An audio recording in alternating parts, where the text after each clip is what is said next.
여러분 안녕하십니까? YTN 뉴스나이트 시작합니다. 여야가 오늘 각각 또 특검법을 발의했습니다. 국민의힘에서는 김정숙 여사 특검법을, 민주당에서는 대북송금 검찰 조작 특검법을 발의했습니다. 22대 국회 시작부터 민생은 오간데 없고 정쟁에만 몰두하고 있는 것 아닌가 비판이 나옵니다. 북한이 최근 오물풍선 수백 개를 살포하자 정부는 대북 확성기 방송 재개를 준비하고 있습니다. 국민의힘은 오물풍선 사태가 문재인 정부의 위장평화쇼 때문이라고 했고, 민주당은 윤석열 정부의 대북 강경책이 자초한 것이라고 목소리를 높였습니다. 잠시 뒤 포커스나이트에서 자세히 짚어보겠습니다. 뉴스나이트 먼저 헤드라인부터 전해드립니다. 오늘의 주요 뉴스입니다. 대통령실 국가안보실이 9.19 군사합의 전체 효력을 정지하는 안건을 내일 국무회의에 상정하기로 했습니다. 윤 대통령이 효력 정지 안건을 제거하고 북한에 통보하면 합의 효력은 즉시 정지되는데, 이렇게 되면 대북 확성기 방송과 우리 군의 최전방 지역 군사훈련도 가능해집니다. 북한의 오물풍선과 GPS 전파 교란 등 이딴 도발의 원인과 대책을 두고 국민의힘은 문재인 정부 시절 불종적 대북관을, 더불어민주당은 윤석열 정부의 대북전단 방치를 지목하며 서로를 탓했습니다. 9.19 남북 군사합의 효력 정지를 두고도 여야의 공방은 한층 가열될 것으로 보입니다. 윤석열 대통령이 경북 포항 영일만 앞바다에 최대 140억 배럴에 이르는 석유와 가스가 매장돼 있을 가능성이 크다고 발표했습니다. 안덕근 산업통상부 장관은 YTN에 출연해 이미 시추선을 확보해 놓은 상황이라며 오는 12월 탐사 시추가 진행될 것이라고 강조했습니다. 이원석 검찰총장이 대북송금 관련 검찰 조작 특검법을 발의한 더불어민주당을 향해 사법부를 압박하는 사법방해 특검이라고 지적했습니다. 이 총장은 명품 가방 수수 의혹을 받는 김건희 여사의 소환 조사 필요성에 대해서는 법 앞에 예배도 특혜도 성역도 없다는 원칙을 늘 강조하고 있다고 말했습니다. 오동훈 고위공직자 범죄수사처장이 최상병 수사 외압 의혹과 관련해 이 사건 관련자들의 추가 통화 기록을 확보하는 데 만전을 기하겠다고 강조했습니다. 자료 확보 이후 대통령실 관계자 등에 대한 소환 조사를 통해 통화 내용을 확인하는 단계의 수사를 이어갈 것으로 전망됩니다.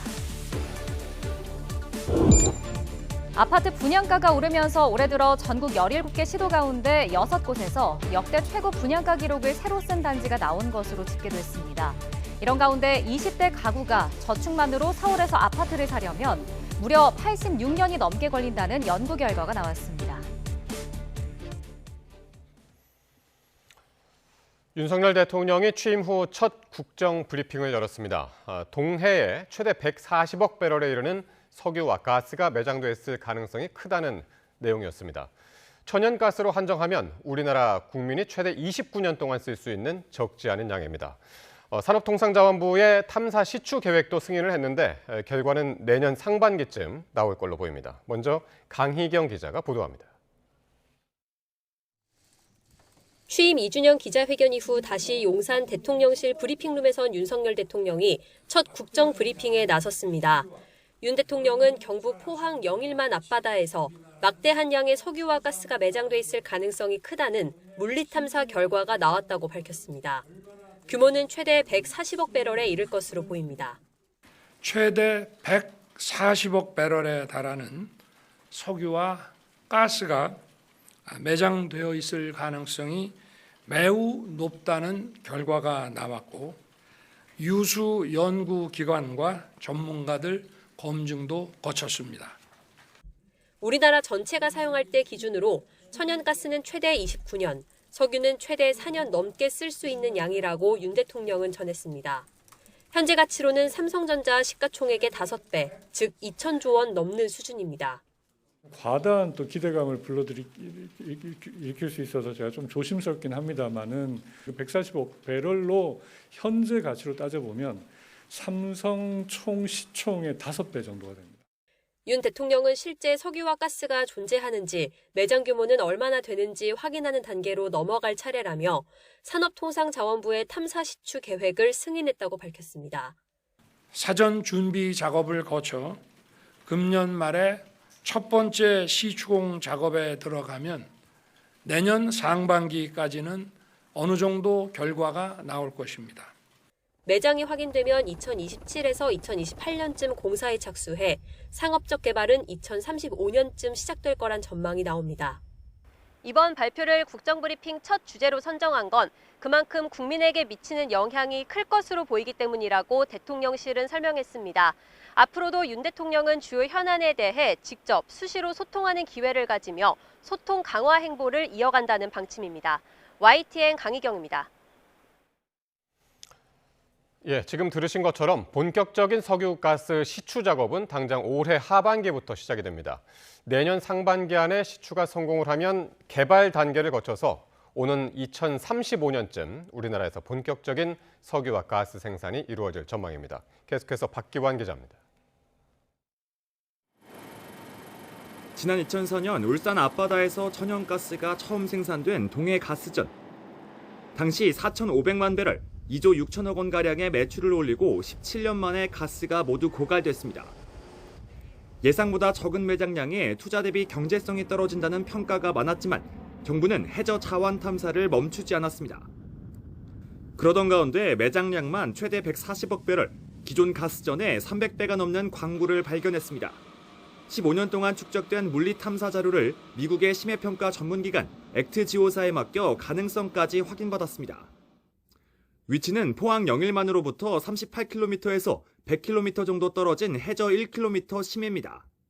그 동해만 27개 시추공을 뚫어가지고 했었고 이 심해 3번이나 출하를 했었는데 그동안 이게 결과가 별로 좋지는 않았습니다. 이번 그 영일만 앞바다에서 상당히 높은 확률의 가능성이 높은 광구를 발견하게 된 것입니다. 하지만 아직 안심하기는 이릅니다. 석유 가스 개발은 모두 6단계에 걸쳐 진행되는데 이제 겨우 4번째 고비를 넘어선 셈이기 때문입니다. 실제 석유와 가스가 있을 법한 곳에 구멍을 뚫어 확인하는 시추 작업이 올해 하반기 본격 시작됩니다. 이후 실제 석유와 가스의 존재를 확인하고 매장량이 확인된 뒤에야 개발 작업이 구체화됩니다. 이렇게 개발을 마친 석유와 가스가 생산되기까지는 최소 7년에서 10년, 정부는 늦어도 2035년까지 석유 생산이 가능할 것으로 내다보고 있습니다. 1차 탐사 시추 결과는 내년 한 3, 4월 정도 상반기에는 나올 수 있지 않을까 생각을 하고 있습니다. 그 탐사 시추 결과에 따라서 이제 뭐 2차, 3차 그 추가적인 탐사 시추가 필요한지. 기름 한 방울 안 난다던 나라에서 석유가 생산될 수 있다는 소식에 기대감이 한껏 높아졌지만 정부는 일단 차분하게 남은 절차를 밟아 나간다는 방침입니다. YTN 박견입니다. 더불어민주당은 윤석열 대통령이 매장량이나 상업성을 확인하기도 전에 영일만 앞바다의 자원 매장 추정치를 발표한 것은 섣부른 판단으로 보인다고 비판했습니다. 이해식 수석 대변인은 브리핑에서 물리 탐사만으로는 정확한 매장량을 추정할 수 없고 일반적으로 첫 탐사부터 생산까지 7년에서 10년 정도가 소요된다며 이같이 밝혔습니다. 그런 점에서 윤석열 대통령의 이번 발표가 하락세인 지지율을 전환하기 위한 국면 전환용 발표는 아닌지 매우 의심스럽다며 국민께서 납득할 성과를 도출해야 할 것이라고 말했습니다. 대통령실이 북한의 오물풍선 살포 등 도발에 대응해 9.19 남북 군사합의의 전체 효력을 정지하는 방안을 추진하기로 했습니다. 북한에 대한 강력한 압박 수단인 대북 확성기 방송 재개를 위한 상징적인 조치와 함께 필요한 절차에 착수한 것으로 분석됩니다. 보도에 신윤정 기자입니다. 국가안보실은 남북 간 상호 신뢰가 회복될 때까지 9.19 군사합의 전체 효력을 정지하는 안건을 국무회의에 상정하기로 했습니다.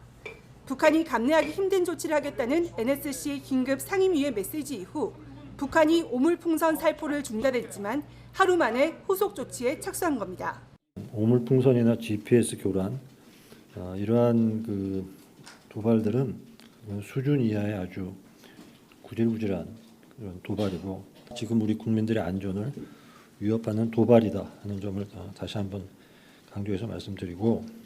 김태효 NSC 사무처장 주재로 열린 실무조정회의에서 참석자들은 북한의 사실상 폐기선언으로 유명무실화된 9.19 군사합의가 우리 군의 대비태세에 많은 문제점을 초래하고 있다고 평가했습니다.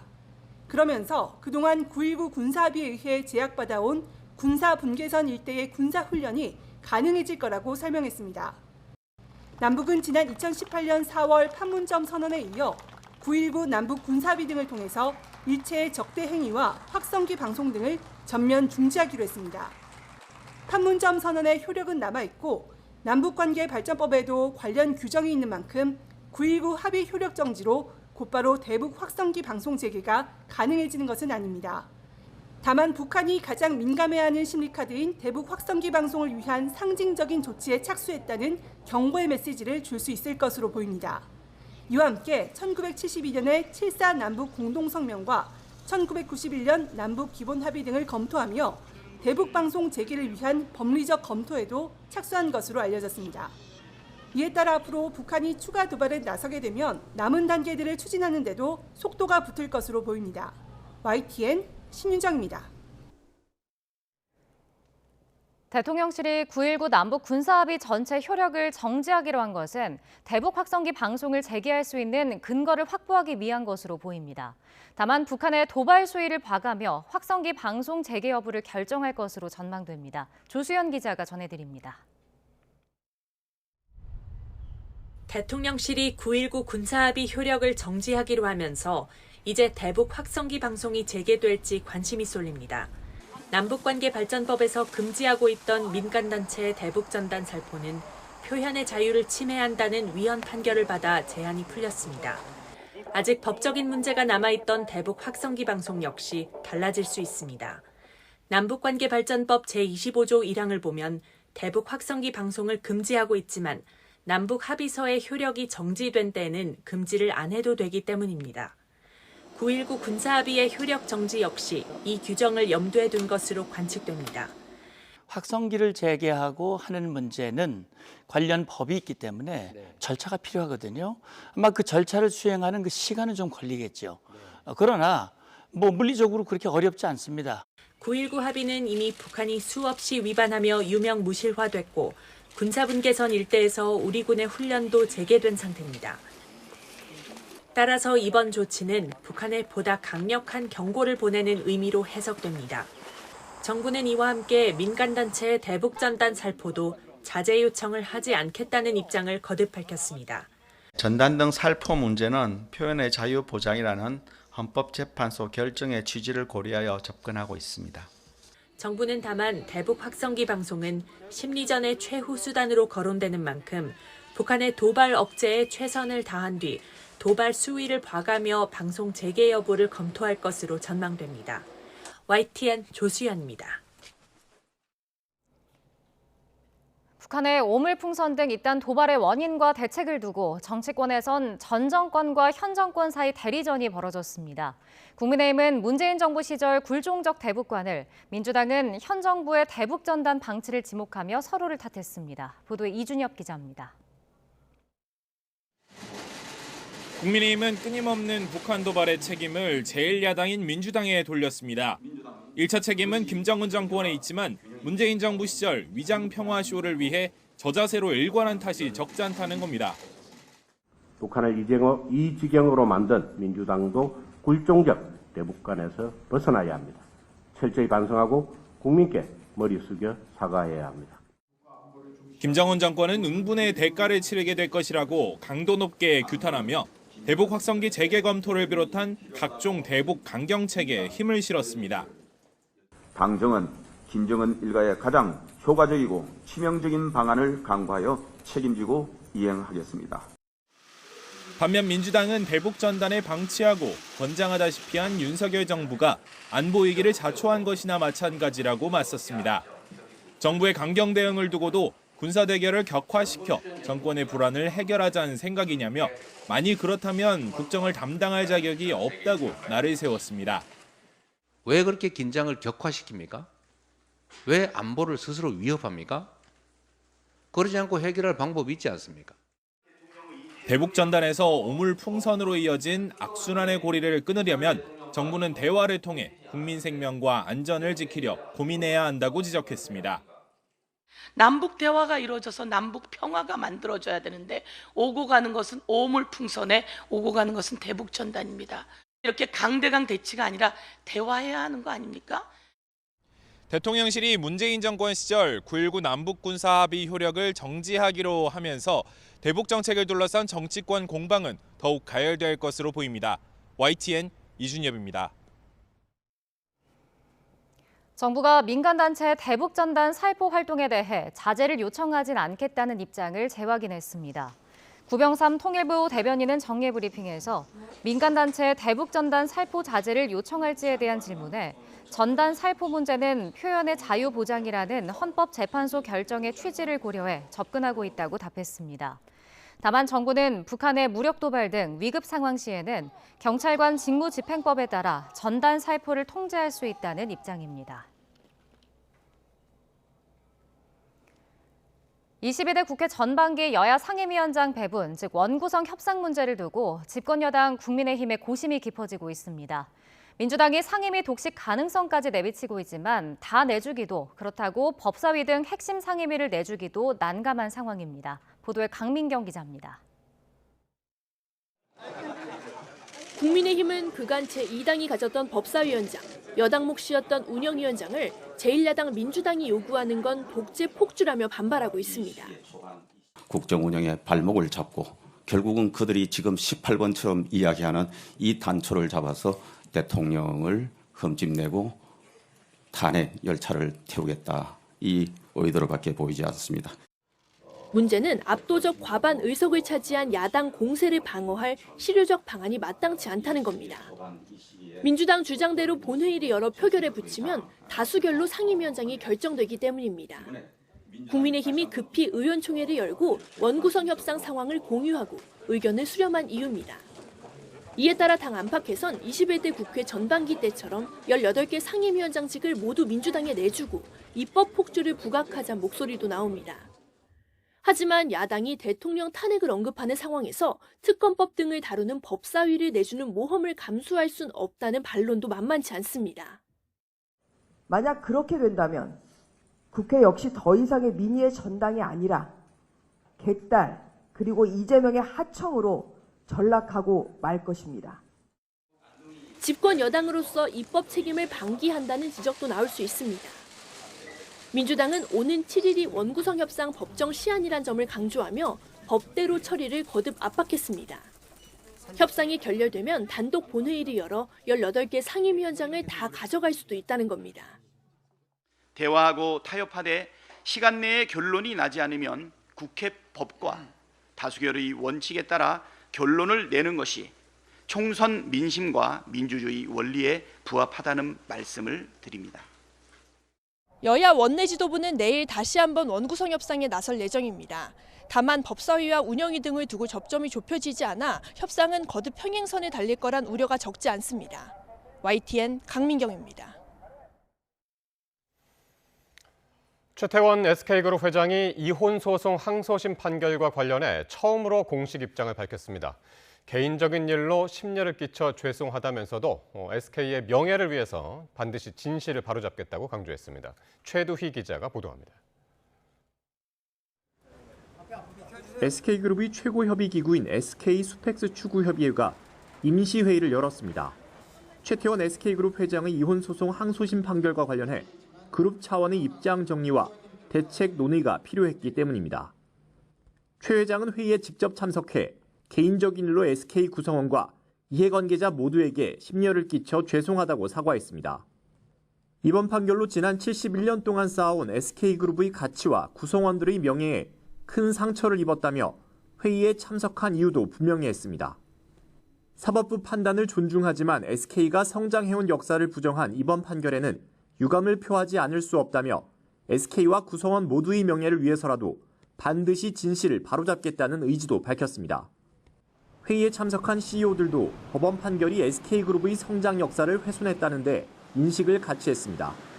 특히 일부 CEO는 노태우 정부 당시 압도적인 점수로 제2이동통신 사업권을 따고도 정부의 압력 때문에 일주일 만에 사업권을 반납한 건 역사적 사실이고 직접 경험한 일이라며 정부 특혜가 있었다는 판결에 이의를 제기했습니다. CEO들은 마치 정경유착이나 부정한 자금으로 SK가 성장한 것처럼 곡해한 법원 판단에 참담한 심정이라며 앞으로 진실규명과 명예회복을 위해 대처하겠다는 뜻을 모았습니다. 정경유착을 통해서 그룹이 성장했다는 것에 대해서는 향후 SK그룹이 미래성장 발전에 있어서도 발목을 잡을 수 있는 부분이라서 이러한 부분에 대해서 발끈한 것 같습니다. 이런 가운데 항소심 판결 직후 경영권 분쟁 기대감에서 시작된 SK그룹 지주사인 SK와 SK우선주의 주가 상승세도 사흘 연속 이어졌습니다. YTN 최주입니다. 예, 식당에 방문해서 포장한 음식을 직접 가져가는 경우가 있죠. 이때도 결제 편의를 위해서 배달 앱을 사용할 수 있는데 배달의 민족이 이런 포장 판매에도 수수료를 붙이기로 했습니다. 또 다른 배달 앱인 요기요의 경우는 이미 10%가 넘는 수수료를 부과하고 있는데요. 점주들은 수수료가 지나치다고 반발하고 있습니다. 오동건 기자입니다. 점심시간 햄버거 포장 주문이 들어가고 매장은 바쁘게 요리에 들어갑니다. 주문을 접수한 플랫폼은 다름 아닌 배달앱. 배달앱을 이용한 포장 주문은 익숙한 사용자에겐 편리하고 매장 역시 주문과 결제를 간편화할 수 있는 장점이 있습니다. 지금까지 요기요를 제외한 배달앱 업체는 수수료가 무료여서 매장에 부담이 크지 않았습니다. 그런데 배민이 기존 점주는 내년 4월, 신규 점주는 다음 달부터 수수료를 받기로 결정했습니다. 수수료율은 6.8%로 배달 수수료와 동일합니다. 만약 3만 원을 소비자가 결제하면 점주는 2,040원의 수수료를 내야 합니다. 점주 입장에선 배달업계 1위 업체의 포장 수수료 부과가 부담스럽기만 합니다. 이미 지급하는 결제 수수료에 포장 수수료까지 붙으면 부담이 너무 커진다는 것입니다. 매출액의 8 내지 10%를 점주들의 이익으로 가져간다고 보는 것인데 현재 결제 관련 수수료를 3% 정도 부담하고 있는데 여기에다가 중개 수수료를 6.8%를 추가해서 낸다면 9.8% 정도 저희들이 부담을 하게 되는데 이는 너무나 많이 내는 거예요. 배민 측은 배달과 똑같은 과정이 적용돼 개발비, 유지비, 인건비 등 비용이 발생해 수수료를 부과할 수밖에 없다고 말합니다. 또 배달앱 덕분에 포장 주문 자체가 늘어 매장의 매출이 결국 늘어난다고 주장합니다. 하지만 손님이 직접 픽업하는데 수수료가 너무 비싸다는 지적도 있습니다. 정확히 플랫폼을 유지하고 하는데 얼마만큼의 비용이 드는지는 모르겠지만 어쨌건 그냥 그 커넥션만 만들어주는 거잖아요. 그에 비해서는 조금 과도하다고 생각을 합니다. 거기에 물가가 워낙 오른 상황이라 6.8%의 수수료도 물가 부담으로 작용해 외식 물가를 자극할 수도 있습니다. 각종 재료비가 상승하는 상황에서 포장 수수료까지 발생하면서 이 비용이 고스란히 소비자에게 전가되는 것은 아닌지 우려가 커지고 있습니다. YTN 오동건입니다. 주택분 종합부동산세를 내는 납부자가 지난 2022년에 120만 명에서 지난해에는 41만 명으로 급감했습니다. 또 결정 세액도 1조 원에 못 미쳤는데요. 최근 이런 징벌적 과세 체계를 만들었던 야당마저 개편 목소리가 나오자 정부도 다주택 중과 폐지부터 재검토에 들어갔습니다. 이승은 기자가 보도합니다. 지난해 종합부동산세 납세 인원과 결정 세액이 발표됐습니다. 납세 인원은 49만 5천 명으로 1년 만에 60% 넘게 줄었고 결정세액은 4조 2천억 원으로 40% 가까이 줄었습니다. 주택분의 경우 2022년 120만 명에 육박한 납세 인원은 40만 8천 명으로 결정세액은 9,500억 원으로 1년 만에 70% 안팎으로 줄었습니다. 이 가운데 1세대 1주택자는 11만 1,000명으로 53%, 결정세액은 913억 원으로 64% 줄었습니다. 공시가격 하락과 함께 보유세 부담을 2020년 수준으로 낮춘다는 정부 공약에 따라 주택분 기본 공제 금액을 올리고 세율도 내렸기 때문입니다. 야당을 시작으로 종부세 개편론이 부상하자 올해 세법 개정안을 마련하고 있는 정부도 종부세 개편 검토에 들어갔습니다. 일단 정권 출범 초기에 징벌적 과세 정상화를 위해 추진했다가 뜻을 이루지 못한 3주택 이상 다주택자 중과세율 폐지부터 검토하고 있습니다. 최고세율 5% 이르는 중과세율을 최고 2.7%인 기본세율로 내리는 방안입니다. 하지만 야당발 1주택자 종부세 폐지에는 신중한 기류입니다. 이른바 똘똘한 한 채의 상징인 강남 집값을 더 끌어올릴 수 있고 저가 다주택자와의 형평성도 문제입니다. 또 종부세는 전액 지방에 교부돼 지방 재정 문제도 고려 대상입니다.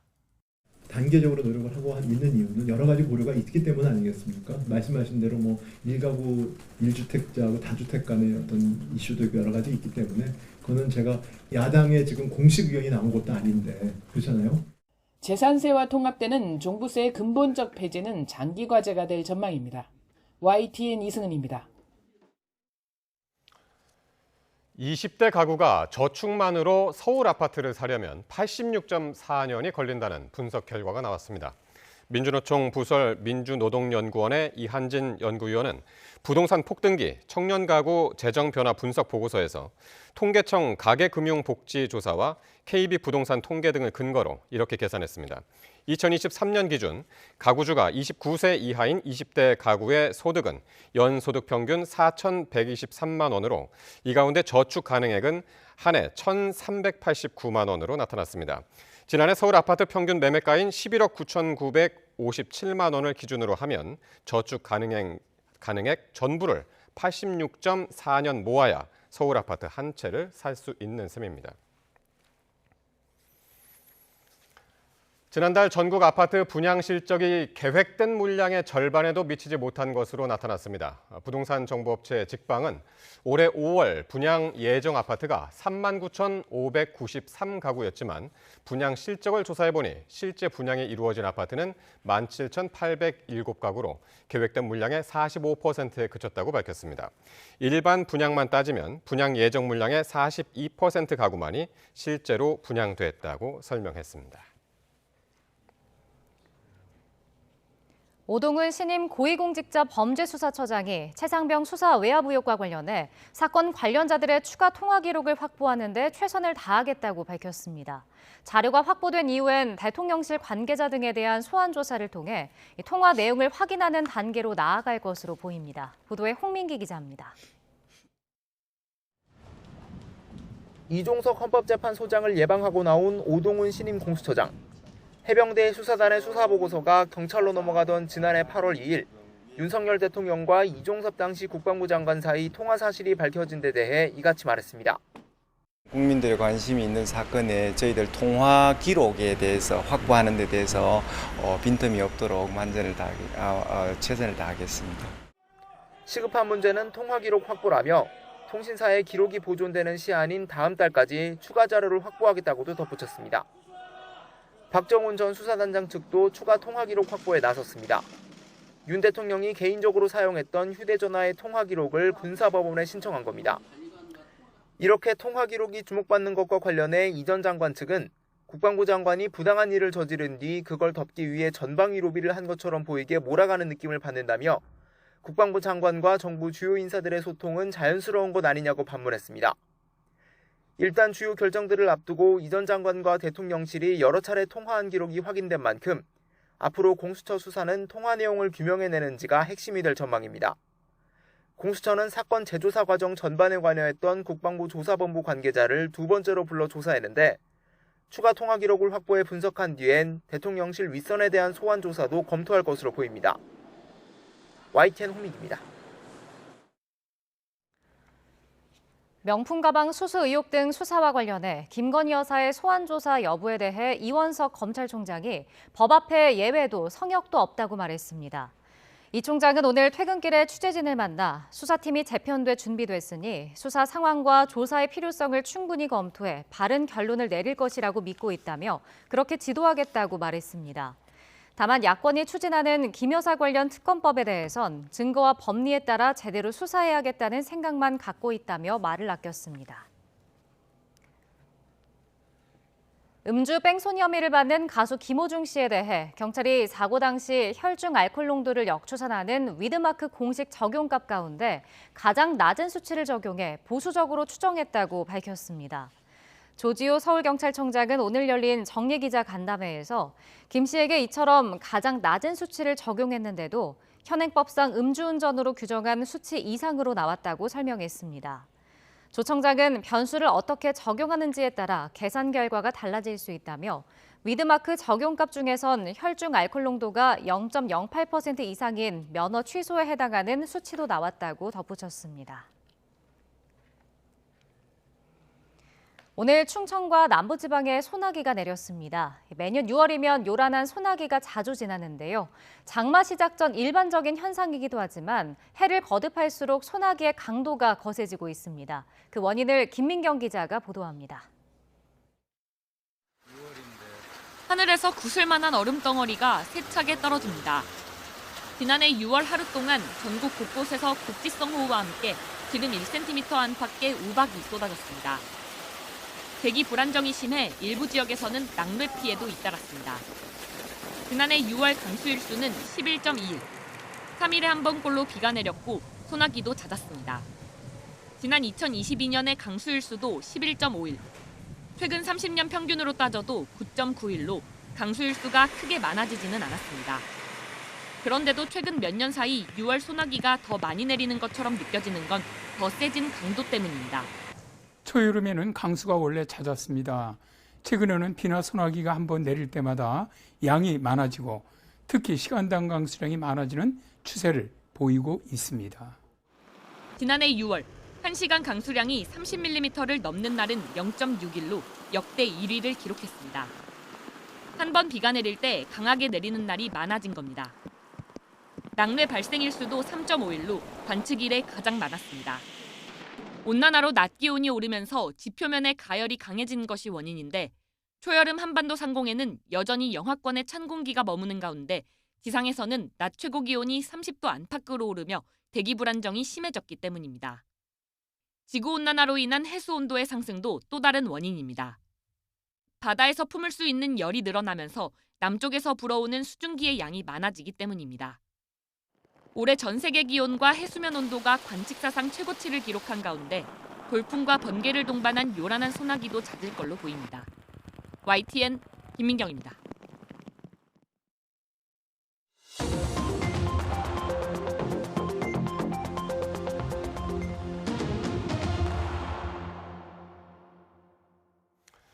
네, 정치권 관심 뉴스 짚어보는 포커스 나이트 시간입니다. 오늘은 최수영, 김준일 두 분 평론가와 함께하겠습니다. 어서 오십시오. 안녕하세요. 네.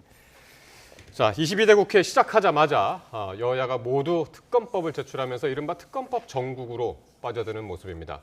지난주 민주당이 제출한 최상병 특검법과 김건희 여사 특검법에 이어서 오늘 국민의힘에서는 김정숙 여사 특검법이 발의가 됐습니다. 법안에 발의한 윤상현 의원 발언부터 듣고 오겠습니다.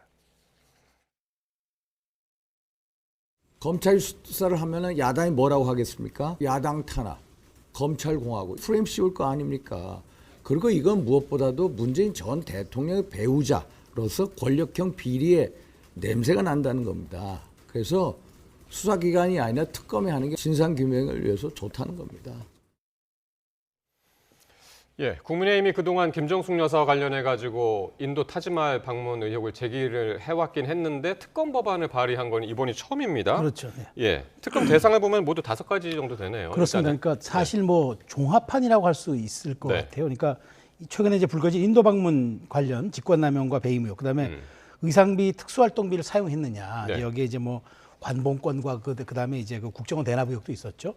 게다가 이제 청와대 경호원 수영 강습 의혹, 그다음에 단골 디자이너 딸을 행정관으로 채용했다는 의혹 등등 이제 5가지인데 이게 지금 네. 여기를 보면은 지금 수사가 진행 중인 것도 있고 네. 고발이 돼서 수사에 착수한 것도 있고 예. 그다음에 의혹만 제기된 사안도 있어요. 그러니까 이게 다 섞여 있어가지고 이 5가지를 하면은 그간 이제 문재인 대통령 5년 재임 기간 동안 김정숙 여사를 둘러싸고 의혹이 제기되었던 이른바 그 모든 것에 대한 종합판이라고 볼 수가 있는데, 예. 근데 지금 제가 앞서 말씀드린 것처럼 이게 지금 수사가 진행 중인 것도 있고 막 고발이 돼서 수사에 착수한 것도 있고 이렇게 사건의 성격도 다르지만 일종의 지금 수사 속도도 좀 약간 혼재돼 있는 그런 상황이 돼 있는데 네. 지금 이거 바로 특검으로 가자 하고 한다 그러면은 그동안 국민의힘이 민주당이 특검 가자 그러면은 아니 공수처 지금 당장 최혜병 특검이 그러니까요. 그렇잖아요. 공수처 수사 결과 지켜보고 네. 미진할 때 하자고 했다는 그것과 네. 좀 배치되는 것도 있고 그다음에 모든 것을 이렇게 사법의 영역으로 가져가 버리면 도대체 예. 22대 국회가 개원했지만 도대체 정치가 수렴할 수 있는 건 뭐냐. 다 모든 것을 사법의 영역으로 가져가거나 특검의 영역으로 가져가 버리면은 그다음 정치는 실종되는 거 아니냐 이런 비판이 있을 수밖에 예. 없어서 예. 아마 당내에서도 이 사안만큼은 조금 좀 조심스럽고 예. 물론 의혹이 제기된 부분은 있긴 하지만 이것은 지금 권익이라든가 이런 쪽으로 고발되어서 조금 우리가 좀 들여다보는 게 낫지 않느냐라는 그런 당내 얘기가 좀 힘을 싣고 있는 것도 이런 분위기를 좀 약간 예. 반영한 게 아닌가 싶어요. 그래서 조금 전에 이제 그래픽 보셨습니다만 윤상현 의원이 검찰이 수사를 하게 되면은 야당 탄압이다, 검찰 공화국이다, 이제 그런 프레임을 씌울 거다라면서 이제 반박을 했단 말이죠. 그러니까 검찰이 수사하는 거에는 두 가지가 있죠. 하나는 인지 수사가 있고 하나는 이제 고발 수사가 있는데 네. 윤상현 의원이 좀 빨리 고발을 하셨으면 좋겠어요. 개인적으로. 예, 검찰에 네. 고발을 하시면은 예. 검찰도 부담을 덜 거 아닙니까? 인지 수사를 하면은 이거는 네네네. 검찰이 지금 기획 수사를 한다. 그런데 고발이 들어오면은 고소 고발이 들어오면 해야죠. 그러니까 수사기관이 뭐가 됐든 무혐의 처리를 하든 뭐 그거를 송치를 하든 그거는 예. 판단해야 되는 거니까 이렇게 중한 문제라고 판단을 하시면은 빨리 하루속히 고발을 하시는 게 맞지 않나 그 생각이 들어요. 그래서 네. 특검 가능성 없겠죠. 이거 민주당이 받겠습니까 이거를? 그러니까 이게 그냥 변종만 올리고 이게 정말로 심각한 문제면은 뭐 이 중에서는 이제 문다혜 씨와 단고의 디자이너 딸 금전거래 의혹 같은 경우에는 지금 전주지검에서 하고 있으니 예. 뭐 이거는 빼면 될 것 같고 나머지는 언론 보도로 나왔거나 부적절하다고 저도 판단되는 거 있거든요. 예를 예. 들면은 청와대 경호원한테 수영을 배웠다? 이거는 이제 직무 외에 한 거니까 부적절하죠. 네. 근데 이거를 이게 사법 처리의 대상까지 될 수 있을지는 저는 모르겠습니다만은 예. 윤상현 의원께서 이게 정말로 심각한 문제라고 하면 고발을 하시면 될 것 같아요. 예. 예. 어쨌든 지금 윤상현 의원이 발의한 특검법 보면은 종합특검법이라고 해서 네. 예, 종합특검법이라고 해서 이제 5가지인데 그 중에 가장 첫 번째 것이 최근에 논란이 됐었던 네. 예, 인도 타지마할 방문과 관련된 것이었는데 이게 2018년이었고요. 그때 최근에 이제 배현진 의원실이 낸 자료를 보면 그때 기내식비만 6,200만이 넘게 네. 6,200만 원이 넘게 들어갔다고 그러더군요. 3박 4일 동안. 그렇습니다. 예, 이게 어떤 문제가 있는 겁니까? 그러니까 저도 이제 뭐 대통령 청와대 근무할 때 네. 1호기를 많이 타고 해외 출장을 다녔습니다. 동승에서. 근데 제가 아무리 생각해도 저희가 나온 기내식을 상상하면은 네. 이렇게 과도한 금액이 책정될 수가 없어요. 더군다나 편도를 왕복한 거거든요. 네, 인도를 갔다 왔는데 중간에 뭐 급유를 해서 약간 우회했다고 하는데 인도 국내도 있었죠. 그렇죠. 예, 그런데 예. 이제 저는 여기에서 36명이 갔는데 어떻게 이게 6,200만 원. 사실 이게 그 항공기는 백등유라는 이제 아주 고품질의 연료를 쓰기 때문에 네. 거의 6천만 원이 이제 항공 비용이니까 연료 비용이 들었다는 거예요. 근데 비행기 연료 비용과 사람의 먹었던 식비가 거의 동일하게 들었다는 거는 예. 이건 누가 봐더라도 조금 문제가 있지 않느냐 이런 이제 얘기들이 나오는 거죠. 예. 그런 측면에다 이제 불거진 게 여기에서 식비의 과도함. 그래서 혹시나 뭐 고가의 음료가 있지 않았느냐 이런 의혹도 예. 제기되는 상황에서 뭐 와인을 마실 수도 있고요. 비행기 근데 안에서는 보통 이제 1등석에는 그렇죠. 제공이 근데 그게 되니까요. 너무 고가일 경우에는 이제 이런 좀 말하자면은 좀 네, 과도한 네, 금액이 네. 책정될 수 있다 이런 의혹도 나오고 있고 예. 중요한 건 더더군다나 이때 이제 단장은 말하자면 그 도종환 문체부 장관이었는데 그 영부인인 김 여사는 특별수행원 자격으로 합니다. 뭔가 네. 이게 본말이 전도된 느낌이잖아요. 인도 정부가 초청하신 주비는 특별수행원이고 그다음에 거기에 이제 사실은 장관이 따라가는 거는 어찌 보면은 정부 대표단의 그냥 일원으로 갈 수 있는데 이분이 단장이었단 말이죠. 그러면 뭔가 이거는 우리가 자연스럽게 초청장을 받은 게 아니라 예. 우리가 혹시 옆구리 찔러서 받아낸 거냐 이런 또 의혹이 제기될 수밖에 없어서 이게 지금 네. 겹치기 논란이 있는 건데 예. 어찌됐건 저는 민주당에서 이 부분에 대한 거는 좀 명쾌한 좀 해명이라든가 다른 자료가 네. 있어야지 이거 지금 계속 뭐 김건희 여사 물타기 아니냐 이렇게 주장하는 건 설득력이 없다고 봐요. 예. 그러니까 특히 이제 문재인 전 대통령이 이제 회고록에서 첫 배우자 단독 외교다라고 이제 규정을 해서 지금 이게 특별수행원 그리고 단장은 장관, 여사는 특별수행원 이게 이제 맞느냐 이 논란도 있거든요. 뭐 충분히 논란이 될 만한 사안이라고 네. 보고요. 일단 이 6,200만 원 네, 든 거는 기내식비. 예, 이게 문화체육관광부가 대한항공에 지급한 거거든요. 네. 그러니까 지금 문화체육관광부가 자료를 공개하면 됩니다. 그러니까 그때 자료가 다 남아 있는 거예요. 그러니까 네. 지금 배현진 의원실한테 제공을 한 거잖아요. 그렇죠. 문체부에서 제공을 한 거죠. 그러니까 제가 그래서 윤상현 의원한테 말씀을 드리는 게 빨리 예. 고발을 하시면은 문체부를 검찰이 압수수색하거나 대한항공을 예. 압수수색하면 됩니다. 그러면은 도대체 이 6,200만 원의 성격이 뭐냐 그러면은 6,200만 원을 받아가지고 대한항공이 뭐 리베이트로 김정숙 여사한테 줬느냐 뭐 이런 거를 밝힐 수 있지 않겠습니까? 그러니까 지금 자료는 다 문체부에 있어. 이게 그래서 네. 좀 웃긴 얘기예요. 그러니까 지금 뭐 어느 정권이 됐든 자료는 다 남아 있단 말이에요. 그러니까 근데 일단 세부 내역에 대해서 네. 왜 그러면 많이 들었는지 이거를 문체부가 밝히면 되는 건데 이거를 예. 지금 김정숙 여사한테 왜 밝히라고 하는지는 잘 모르겠고 예. 이 또 뭐야 특별수행원 이거는 이제 해명하고 다르죠. 근데 이제 그거는 정치적 의미로 그렇게 말씀하신 것 같아요. 그러니까 일단은 여사의 단독 외교라고 하는 것도 외교부가 그 책이 나오자마자 회고록 나오자마자 외교부가 얘기를 한 게 그 김희호 여사 네. 맞나요? 저기 예, 맞습니다. 김대중 예, 대통령 김대중 대통령 때. 배우자께서 유엔에 가서 연설한 게 이미 첫 단독 외교였다라고 했으니 네. 단독도 아니었고 그리고 이제 자격 문제가 이제 뭐 불거진 거죠. 그러니까 이게 대통령은 처음에는 인도에서 문재인 이희호 대통령 여사였고요. 죄송합니다. 네, 죄송합니다. 이희호 이게 여사였고. 하도 많이 해서 이희호 여사요. 네. 그리고 문재인 대통령은 처음에 인도에서 모디 총리가 초청을 했는데 문재인 네. 대통령이 갔다 온 지 5개월밖에 안 됐다. 그다음에 강경화 외교부 장관은 또 그래서 대체해달라고 했는데 그것도 뭐 여러모로 일정상으로 안 됐다. 그래서 지금 뭐 요거는 이제 말이 엇갈리는데 그래서 김정숙 여사를 저쪽에서 인도에서 초청했다라는 문재인 대통령 측 주장과 이쪽에서 김정숙 여사를 이제 추천했다는 이제 뭐 지금 여당의 주장 뭐 이런 게 이제 네. 엇갈리고 있는 거고 예. 사실 뭐 그게 뭐 중요한가 그런 생각을 합니다. 결과적으로 보면 이 외교가 인도에서도 굉장히 모디 총리하고 면담도 하고 잘 됐잖아요.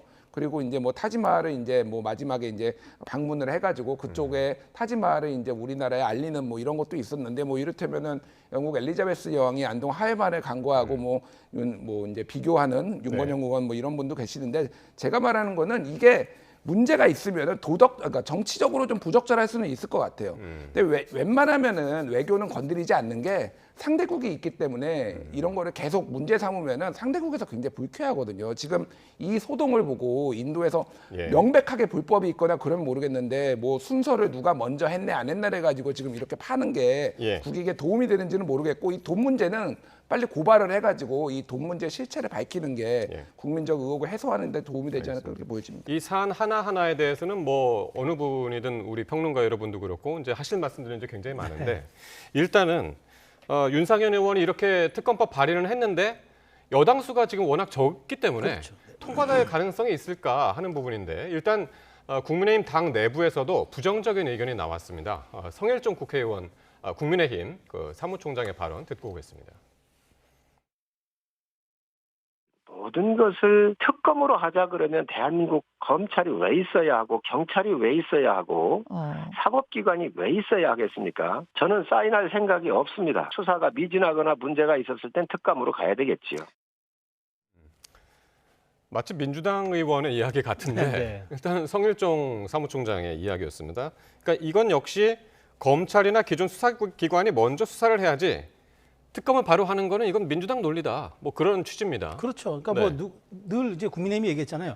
아니 수사 결과를 보고 해도 늦지 않다라고 얘기를 했는데 왜 이렇게 빠르게 가냐. 더더군다나 사실 지금 윤상현 의원이 당권 후보로 거론되는 것 아닙니까? 그러다 보니까 지금 좀 일종의 강성 지지층과 당원들의 이제 그런 주류 당원에 좀 부합하기 위해서 어필하기 위해서 이렇게 강한 법안을 꺼내든 것 아니냐 그런 해석도 있어요. 그렇기 때문에 지금 당을 이끄는 사무총장 입장에서는 여기에 대해서 조금 말하자면은 그 편을 든다거나 조금 말하자면 과도하게 그러니까 지금 여기에 대해서 힘을 실어주는 모습으로 비춰질 때 후폭풍도 있을 거예요. 그러다 보니까 지금 이렇게 얘기를 하는 것 같은데 저도 가능성은 없다고 봅니다. 왜냐하면 108석 가지고 어떻게 다 모여도 안 되는 마당에 과반은 돼야 되는데. 그러니까 다 모여도 안 되는데 이렇게 당에서도 일부 기류와 좀 다른 얘기가 있기 때문에 저도 어렵다고 보는데 다만 이건 분명히 있을 것 같습니다. 지금 국민의힘 내부에서 이 문제를 이렇게 5개를 다 총력전으로 화력을 집중할 것이냐 아니면 인도 방문만 뭐 김준희 평론가께서는 이게 외교 문제를 이렇게 건드리는 게 맞느냐고 하지만 상당 부분 국민적 의혹이 있는 게 사실이고 해명이 미진한 것도 사실입니다. 그렇다면 방법은 국민권익위원회라든가 그러니까 검찰의 수사가 아닐지라도 충분히 조사가 진행될 수 있는 그런 기관에 이걸 이첩하거나 고발할 경우에는 사안이 진행될 수 있고 또 그것은 또 국회라는 공적인 무대에서 확인할 수가 있기 때문에 그런 쪽으로 좀 가는 방식으로 가닥을 잡지 않을까 저는 그렇게 생각합니다. 특검보다는 그쪽 먼저. 그래서 이제 이준석 개혁신당 대표는 또 뭐라고 했냐면요. 윤상현 의원의 이제 특검 발의를 방송 용어 일단 제가 찾아봤습니다. 이게 사전에 나옵니다. 생쇼라고 했습니다. 그러니까 이게 지금 윤석열 정부 순방 예산도 공개를 한다면 해볼만 하겠다라는 거였습니다. 그랬더니 배현진 의원이 뭐라고 했냐면 국회가 편성하는 정상적인 국가 정상 외교하고 이거를 같이 비교하는 게 맞냐. 그런 취지의 이야기를 했단 말이죠. 네, 어떻게 보십니까? 이준석 대표 바로 옆방이 윤상현 의원 방이에요. 그래서 윤상현 의원, 이준석 의원이 처음 등원할 때 윤상현 의원이 마중 나와가지고 손잡고 같이 이제 올라갔는데 하루 만에 이제 생쇼를 가지고 이제 이렇게 됐습니다. 뭐 그러니까 이준석 의원의 의견인 것 같고요. 근데 이제 생쇼라는 표현은 조금 자극적이지만은 이렇게 나온 얘기가 이게 될 가능성도 없고. 예. 그러니까 얘기했듯이 국민의힘 내부에서도 이를테면 논란이 있고 뭐 이런 여러 가지 상황으로 그러니까 봤을 때 여당에서 특검법을 발의하는 게 맞느냐 이제 뭐 그런 거죠. 그렇죠. 그러니까 검찰 수사가 미진하고 검찰을 못 믿겠다라고 하는 거는 보통 야당이 한 거지. 인사권도 가지고 있고 법무부의 통제 아래 검찰총장도 대통령이 임명을 했는데 그런 취지에서 생쇼라는 말이 나오고 그런 생쇼가 나온 거고 그리고 그 다음에 이제 윤석열 정부 순방 예상도 공개한 다음에 해볼 만하다 뭐 이런 건데 그러니까 이게 무슨 얘기냐면은 이준석 의원의 얘기는 쉽게 얘기를 하면은 아주 심각한 불법이 있지 않으면은 외교 문제는 가급적 건드리지 않는 게 원칙이라는 거예요. 왜냐면은 이거는 국내 문제가 아니라 상대가 있는 문제고요. 그렇게 될 경우엔 상당히 외교적 문제가 추후에 발생할 수도 있기 때문에 윤석열 정부에서 지금 작년에만 532억 원인가 지금 썼잖아. 예비비로 도대체 추가적으로 왜 그렇게 썼냐. 뭐 구체적으로 보면은 뭐 한태평양 도서국 정상회의 경우 50억 500만 원. 뭘 하는데 그렇게 50억이나 쓰죠? 그러니까 추가적으로 왜 이렇게 많이 써야 되는지 뭐 이런 거 파고들기 시작하면은 복잡해진다라는 거예요. 그러니까 그래서 심각하게 진짜 너무너무 개인이 횡령을 했다라든지 이런 게 나오지 않으면은 가급적이면은 이런 거는 건드리지 않는 거가 원칙이다라는 거고요. 뭐 배현진 의원은 본인이 이제 당에서의 어떤 역할 이런 것 때문에 말씀하시는데 저는 뭐 필요하면은 검찰 고발을 빨리 하셨으면 좋겠다. 계속 말씀드립니다. 이게 심각한 불법이 있으면은 빨리 하는 게 맞을 것 같아요. 알겠습니다. 오늘 제가 이제 우리 포커스 나이트 시작하면서 이제 특검법 정국 이렇게 얘기를 했는데요. 오늘 민주당에서는 또 다른 이제 특검법을 발의를 했는데 이른바 대북 송금 검찰 조작 특검법입니다. 법안을 발의한 민형배 그리고 이성윤 의원 두 분의 발언 듣고 오겠습니다. 정적을 제거하기 위해서 특히 이재명 대표를 죽이기 위해서 온갖 조작 수법이 동원됐습니다. 특검법을 발의하게 된 1등 공신은 바로 정치검찰입니다. 이번 특검법안은 검찰의 잘못된 수사 관행을 바로잡고 검찰을 국민의 품으로 돌아오게 하도록 만들었습니다. 지금까지 수원지검에서 진행된 김성태에 대한 대북 송금 사건 수사는 검찰권 남용의 종합 선물 세트라는 의혹을 받고 있습니다. 예, 술자리 회유 하면 이제 어느 정도 이제 정치 관심이 있으신 분들은 이제 대충 들으셨을 텐데요. 민주당이 바로 이 검찰 수사를 받던 이화영 전 경기부지사가 술자리 진술 조작 회유를 받았다라는 그 의혹을 제기했었는데 그 진상을 밝히기 위한 특검법이죠, 이게. 그렇습니다. 그렇죠? 근데 저는 지금 민주당이 지금 이렇게까지 말하자면은 두 의원을 통해서 특검법 발의하겠다는 거는 전 진짜 이건 사법부 겁박입니다. 왜냐하면 지금 이 이화영 부지사 전 부지사의 1심 판결이 이달에 나옵니다. 이달에 나오는 판결을 가지고 지금 특검을 하자는 겁니다. 자, 지금 올해 들어서 지금 앵커께서 말씀하신 것처럼 자, 술자리 의혹이 있었죠. 그 술판을 검사가 버려서 회유를 했다는 얘기입니다. 거기 그 자리에서 뭐 많이 술을 마셨다고 했는데 정작 말이 바뀝니다. 나는 안 마셨다. 김성태가 마셨다. 이렇게 얘기합니다. 말이 바뀌어서 논란이 벌어졌고 두 번째 이게 안 통하니까 김성태 회장이죠. 그렇죠. 김성태 회장. 그다음에 그 전관 예우 의혹을 합니다. 고위의 전관이 자기를 또 회유했다 이렇게 얘기하는데 그 변호사는 앞서서 가족들이 그 선임한 변호사였어요. 그것도 안 맞고 세 번째 CCTV 몰카 의혹. 이른바 그 몰카 의혹을 제기해서 모든 자신의 자료를 들여다봤다고 또 그 의혹을 제기합니다. 근데 여기에서 이제 검찰총장이 한마디 합니다. 공당이 이런 식으로 끌려다니면 책임져야 한다라고 한마디 일갈하니까 그다음에 그 많던 수원지검에서 항의하던 민주당 의원들이 다 사라졌습니다. 그런데 이제 원내 등원하고 나오니까 배지를 달고 이른바 국회라는 등에 힘을 얻고 지금 이 얘기를 하는 겁니다. 근데 이번 달에 1심 판결이 나옵니다. 1심 판결 보고 저는 얘기를 주장하라면 하고 싶습니다. 그래서 저는 여기에 대해서 민주당이 이렇게 지금 판결을 앞두고 있는 사법부를 겁박하는 이런 행태 거둬야 합니다. 그렇지 않다면 민주당도 이 사안에 대해서는 역풍을 맞을 수밖에 없다는 말씀 드리고 싶어요. 네.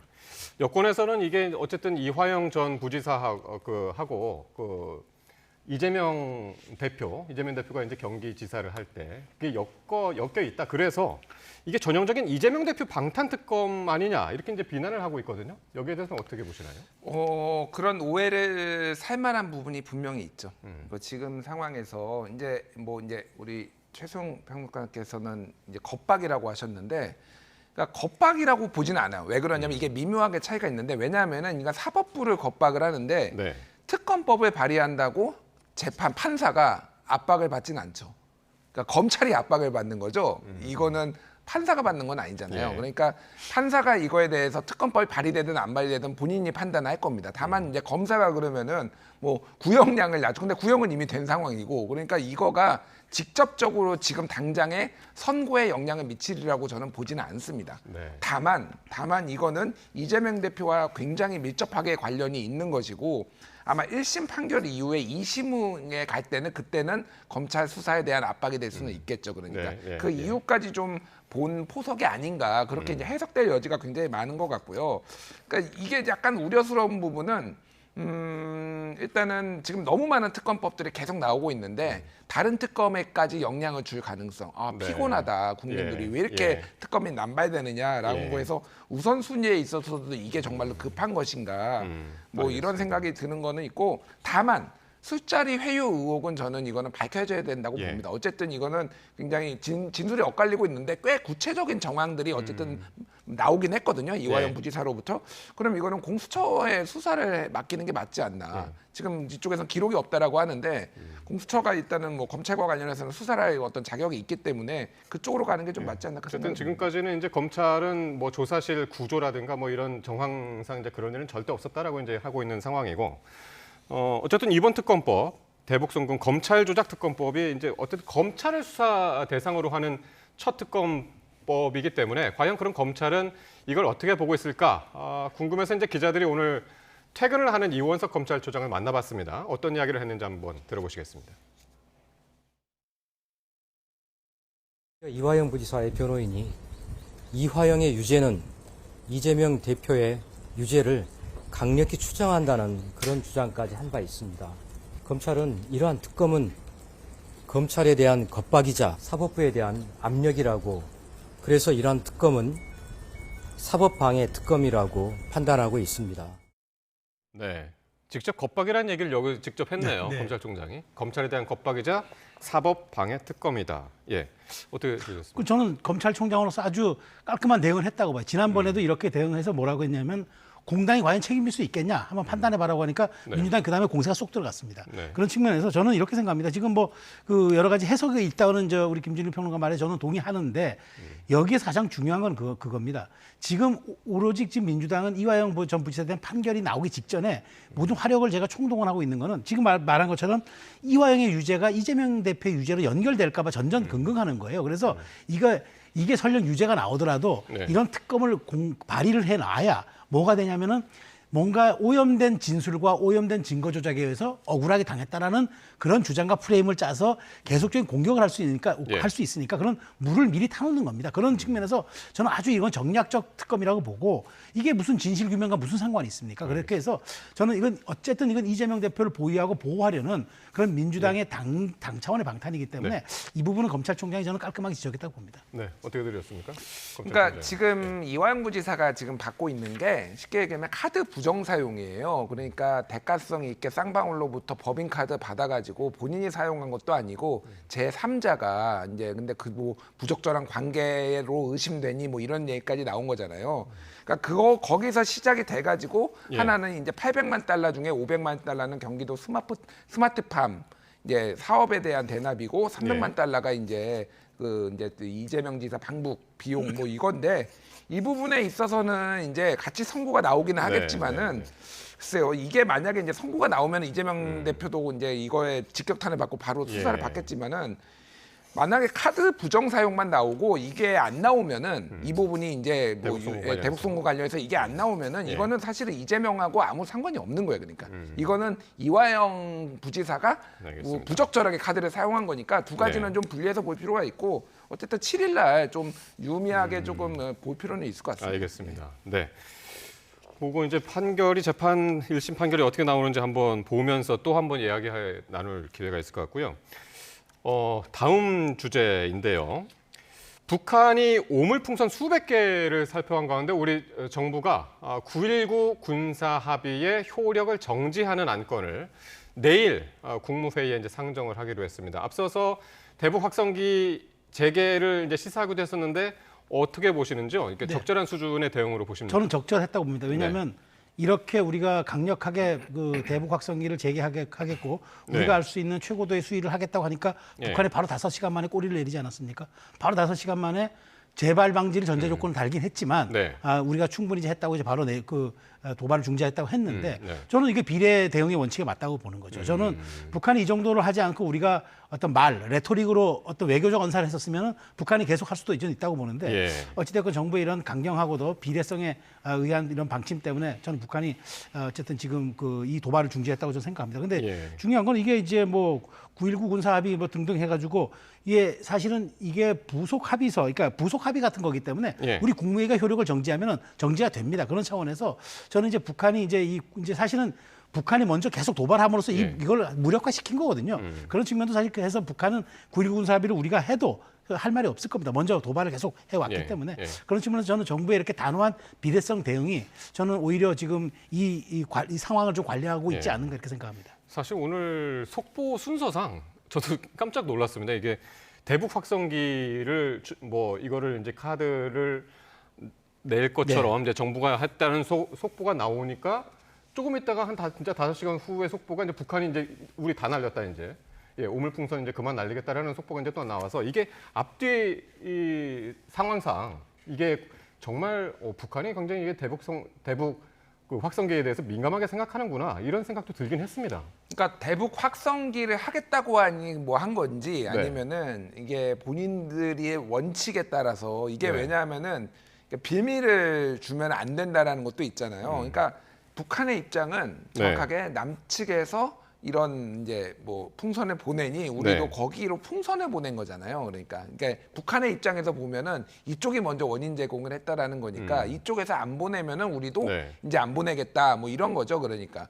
근데 문제는 이제 우리나라의 지금 대북 전단 말씀하시는 거죠? 대북 전단 우리가 보내는 우리나라 시민 단체들이 북한 관련 단체들이 계속 보내고 있잖아요. 그러니까 그 풍선을 보낸 거다. 이제 북한 입장에서는. 북한 입장에서는 그런 거지. 뭐 다른 것 때문에 보냈다라고 할 수 없으니 사실은 대북 확성기 때문에 정말로 멈춘 것인지 아니면은 본인들의 비례 원칙을 밝힌 것인지는 잘 모르겠습니다.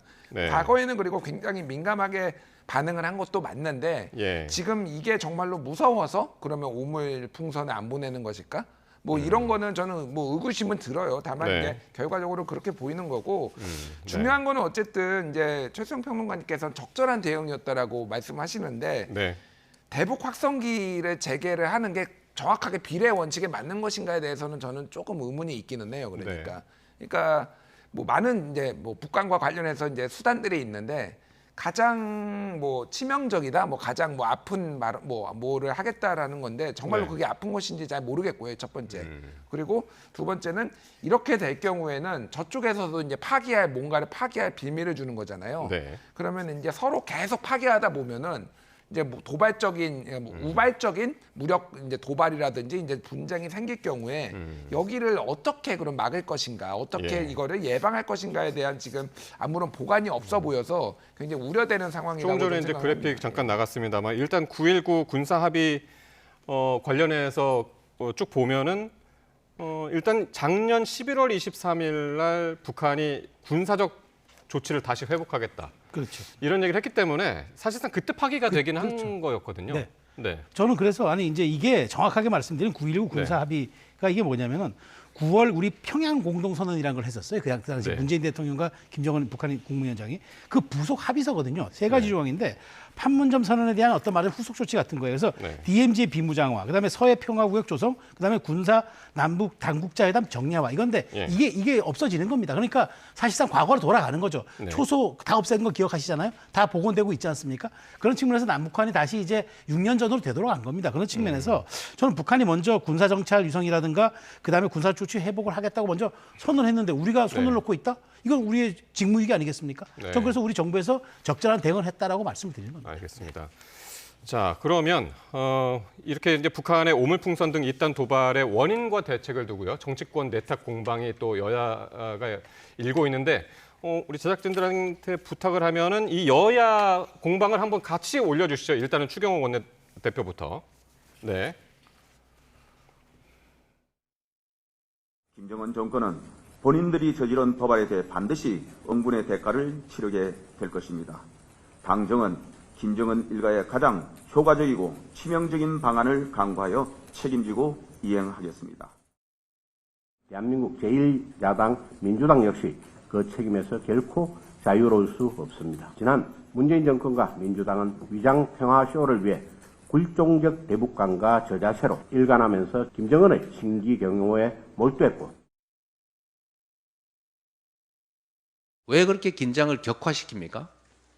왜 안보를 스스로 위협합니까? 이거 핑계로 안보 위기 조장에서 국민의 희생 위에 정권의 안전을 도모하는 그런 몰상식한 절대로 해서는 안 될 행위 하지 않기를 경고합니다.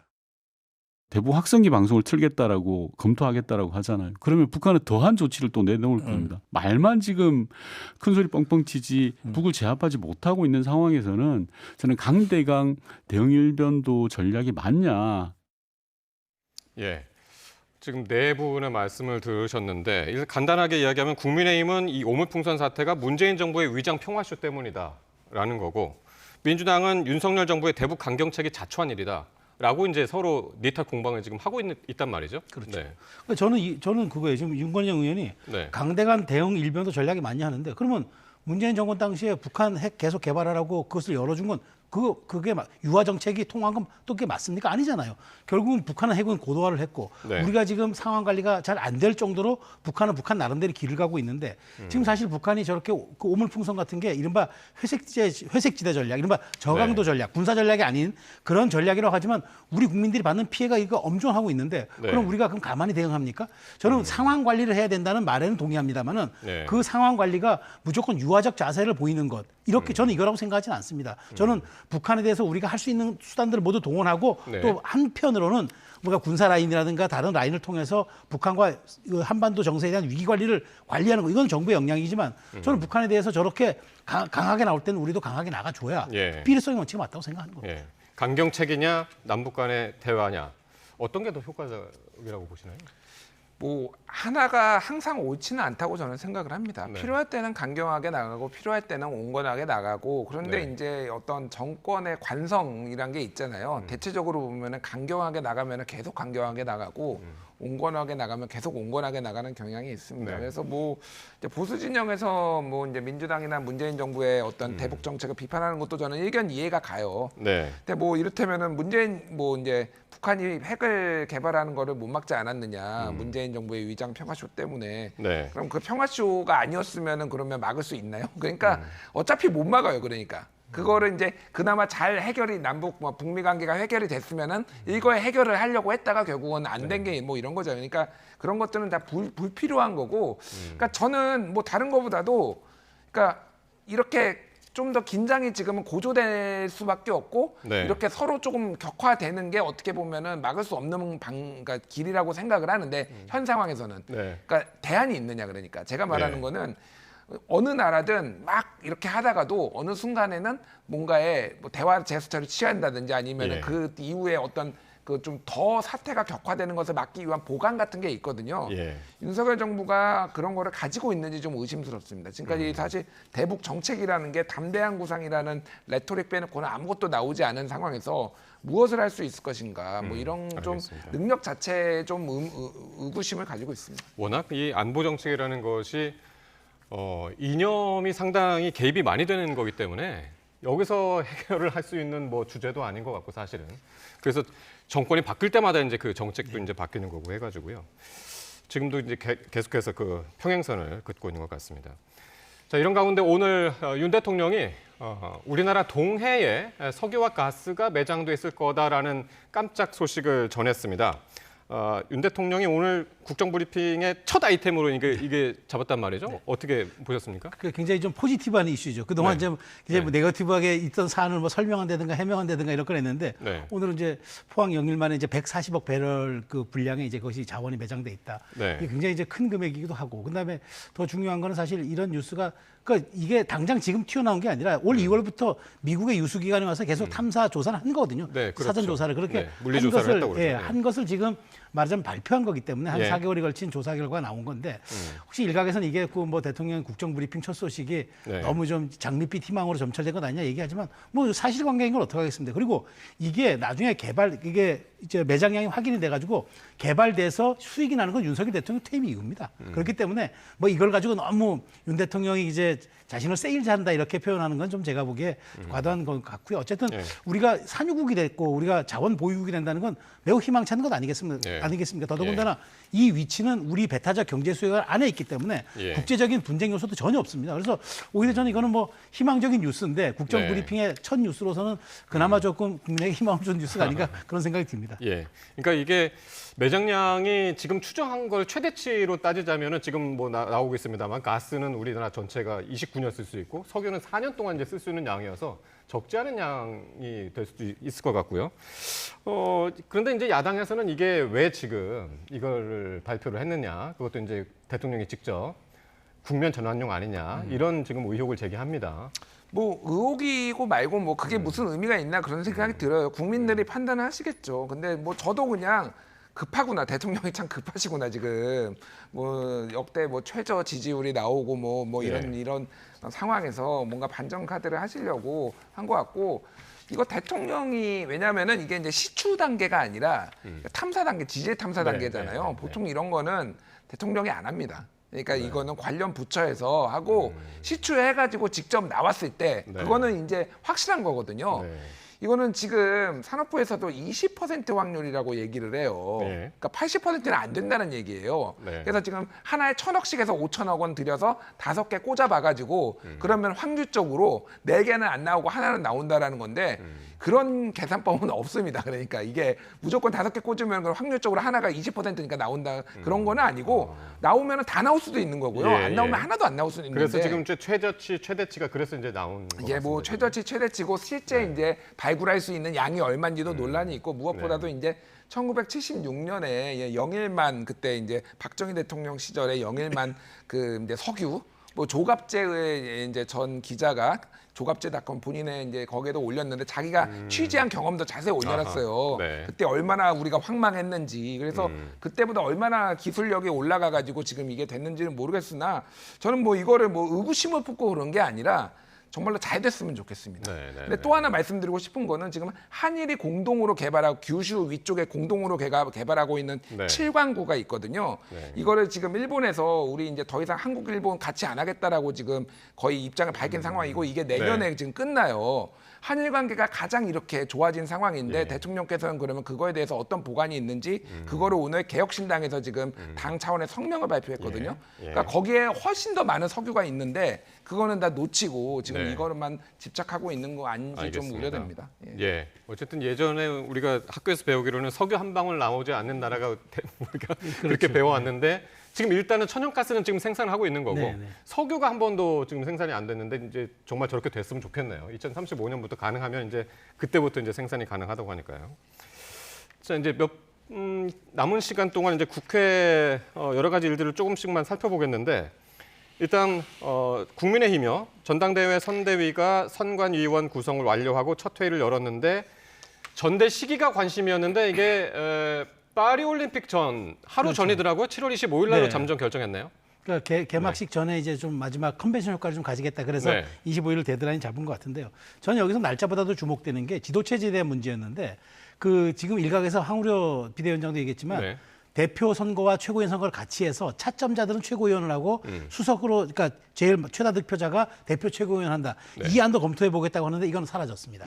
이 얘기가 굉장히 핵심을 관심을 끌었던 거는 그렇게 된다 그러면은 잠룡들이 집단 지도 체제를 형성할 수 있는 그런 사안들이 되기 때문에 했는데 어쨌든 이거는 과거로 했던 것은 이제 회귀했던 거는 어쩌면은 이제 그 지금의 현 상황을 흔들지 않겠다는 얘기 같고요. 이제 남은 과제는 그거죠. 얼만큼 당원 직접 투표와 여론조사 비율을 반영하느냐.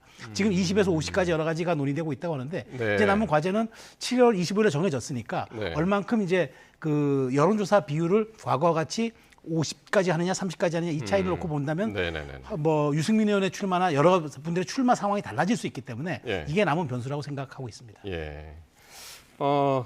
김준일 평론가한테는 요 조국혁신당 얘기를 좀 물어보고 싶은데요. 오늘 22대 국회 첫 최고회의를 열었는데 로텐도울에서 열었습니다. 뭐 조국 혁신당 입장에서는 굉장히 좀 불만스러운 것 같아요. 그러니까 배정된 방들이 대체적으로 별로 뭐 모르겠습니다. 저는 제가 판단하기 어려운데 예. 조치 별로 선호되는 공간들이 아니었다라고 주장을 하고 있고 네, 제가 예. 여기 들어오기 전에 저희 국회반장하고 이제 통화를 했었는데 거의 국회 구조상 지금 조국혁신당이 받은 그 사무실이 대표실하고 원내대표실하고 있고 확 떨어져 있대요. 예. 딱 떨어져 있고 두 사무실 다 화장실 앞에 있고. 그 얘기를 그래서 이제 면적도 크지 않고 그래서 지금 굉장히 화가 나 있다고 그러더라고요. 예. 그래서 사실 좀 배려를 좀 해줬으면 어땠을까라는 건데 화장실 앞은 어떻게 보면은 더 좋은 걸 수도 있습니다. 저도 의원실 가끔 가서 화장실이 멀어요. 한참을 가야 돼서 차라리 화장실 앞에 있으면은 그게 그렇게 나쁜 건가? 뭐 그런 생각은 들긴 하는데 조국혁신당 입장에서는 좀 배려를 받지 못했다. 층수라든지 이를테면 공간이라든지 뭐 사이즈라든지 이런 것들을 좀 하는 것 같아요. 그래서 일종의 뭐 무력 시위처럼 이렇게 한 것 같은데 어쨌든 성과를 내셨으면 좋겠어요. 예, 뭐 이거 가지고 한번 이렇게 해서 다음번에는 좀 더 좋은 자리를 배정받기 위해서 뭐 그런 거 아닌가라는 생각은 드는데 어쨌든 그래서 우원식 의장 체제가 이제 구성이 되면 사무처에 다시 한번 이야기를 해가지고 이제 조정을 해보겠다고 하는데 큰 가능성은 없다라고 이제 저희 기자는 말을 하더라고요. 왜 그러냐면 다른 의원들하고 바꿔야 되는데 그러니까요. 그러면은 이미 다 이제 이사를 해서 이사팀 다 넣어놔. 세팅을 다시 해야 되는 것도 좀 피곤한 일이고 그래서 아마 이렇게 좀 어필을 하는 거는 사실은 또 이것뿐만이 아니라 상임이라든지 이런 데에서 좀 본인들이 원하는 쪽에 좀 많이 배정을 받기 위해서 볼멘 소리들을 좀 미리미리 많이 하는 거 아닌가. 전략적으로. 예, 전략적으로 그렇게도 좀 추정이 돼요. 저도 짧게 한 말씀만 드리면 조국혁신당이 이제 저렇게 하는 건 지금 말씀하신 대로 아마 전략적인 행보 같은데 더 중요한 거는 저 방배정보다도 저는 조국혁신당은 지속 가능한 제3의 원내정당임을 입증하는 거에 과제지 방배정 가지고 저 너무 장기간 끌면 좀 곤란하다라는 말씀드리겠습니다. 앞으로 계속해서 이 방배정 문제 해결되지 않으면 로텐도홀에서 회의하겠다고 그래가지고 앞으로 어떻게 할지 한번 봐야겠네요, 아침마다. 예, 알겠습니다. 두 분 말씀 여기까지 듣죠. 최수영 평론가, 김준일 평론가였습니다. 두 분 고맙습니다.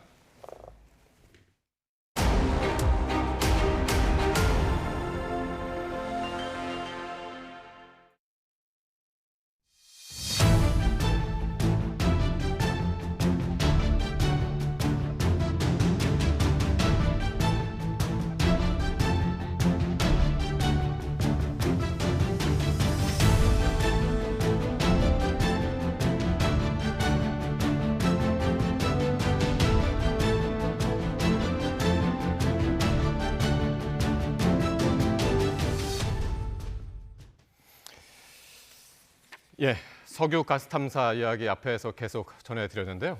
만약에 이 탐사 시추를 거쳐서 실제로 가스와 석유 생산에 성공을 하면 우리나라는 진정한 산유국의 꿈을 이루게 됩니다. 정부는 에너지 자립은 물론이고 수출까지 가능할 것으로 보고 있지만 아직 갈 길이 멀어서 섣불리 기대하기에는 이르다는 지적도 나옵니다. 최하영 기자입니다. 정부 발표 뒤 우리나라가 진정한 산유국 대열에 오를지 기대감도 커지고 있습니다. 우리나라는 지난 2004년 동해 가스전으로 95번째 산유국이 됐지만 2021년 모두 고갈됐습니다. 그런데 이번에 가스에 더해 석유까지 생산이 시작되면 말 그대로 진짜 산유국이 됩니다. 명실상부한 산유국으로 들어갈 수 있는 가능성을 지금 보고 있습니다. 동시에 수입에 전적으로 의존하고 있는 석유와 가스 에너지의 자립도 가능할 것으로 기대됩니다. 또 에너지 가격이 안정되면서 국내 산업과 기업에 긍정적으로 작용할 전망입니다. 내부에 간섭 없이 조달할 수 있다는 의미에서 공급 안정성이 이제 보장이 되겠죠. 우리가 국내에서 생산하는 만큼 수입을 대체하기 때문에 그만큼 경제적인 효과가 발생한다는 것이고. 수입 대체 효과와 함께 정부는 남은 부분은 해외에 판매할 것으로 보고 있다며 수출 가능성도 언급했습니다. 다만 실제 생산 성공까지 가야 할 길은 아직 멀기만 합니다. 정부는 개발 성공률이 20% 정도로 나왔다고 밝혔는데 석유 가스 개발 사업 분야에선 상당히 높은 수준으로 평가받습니다. 하지만 현실적으로 보면 실패할 확률이 80%에 달한다는 뜻이기도 합니다.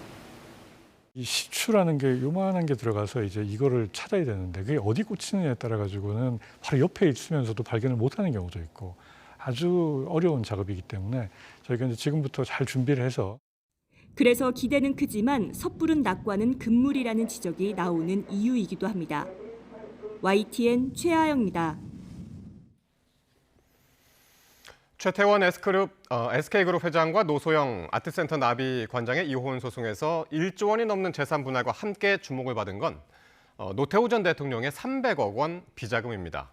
현행법으로는 이렇게 드러난 비자금을 국고로 환수할 수단이 마땅치 않은데 특별법을 통해서 문제를 해결해야 한다는 목소리도 나오고 있습니다. 김철희 기자가 보도합니다.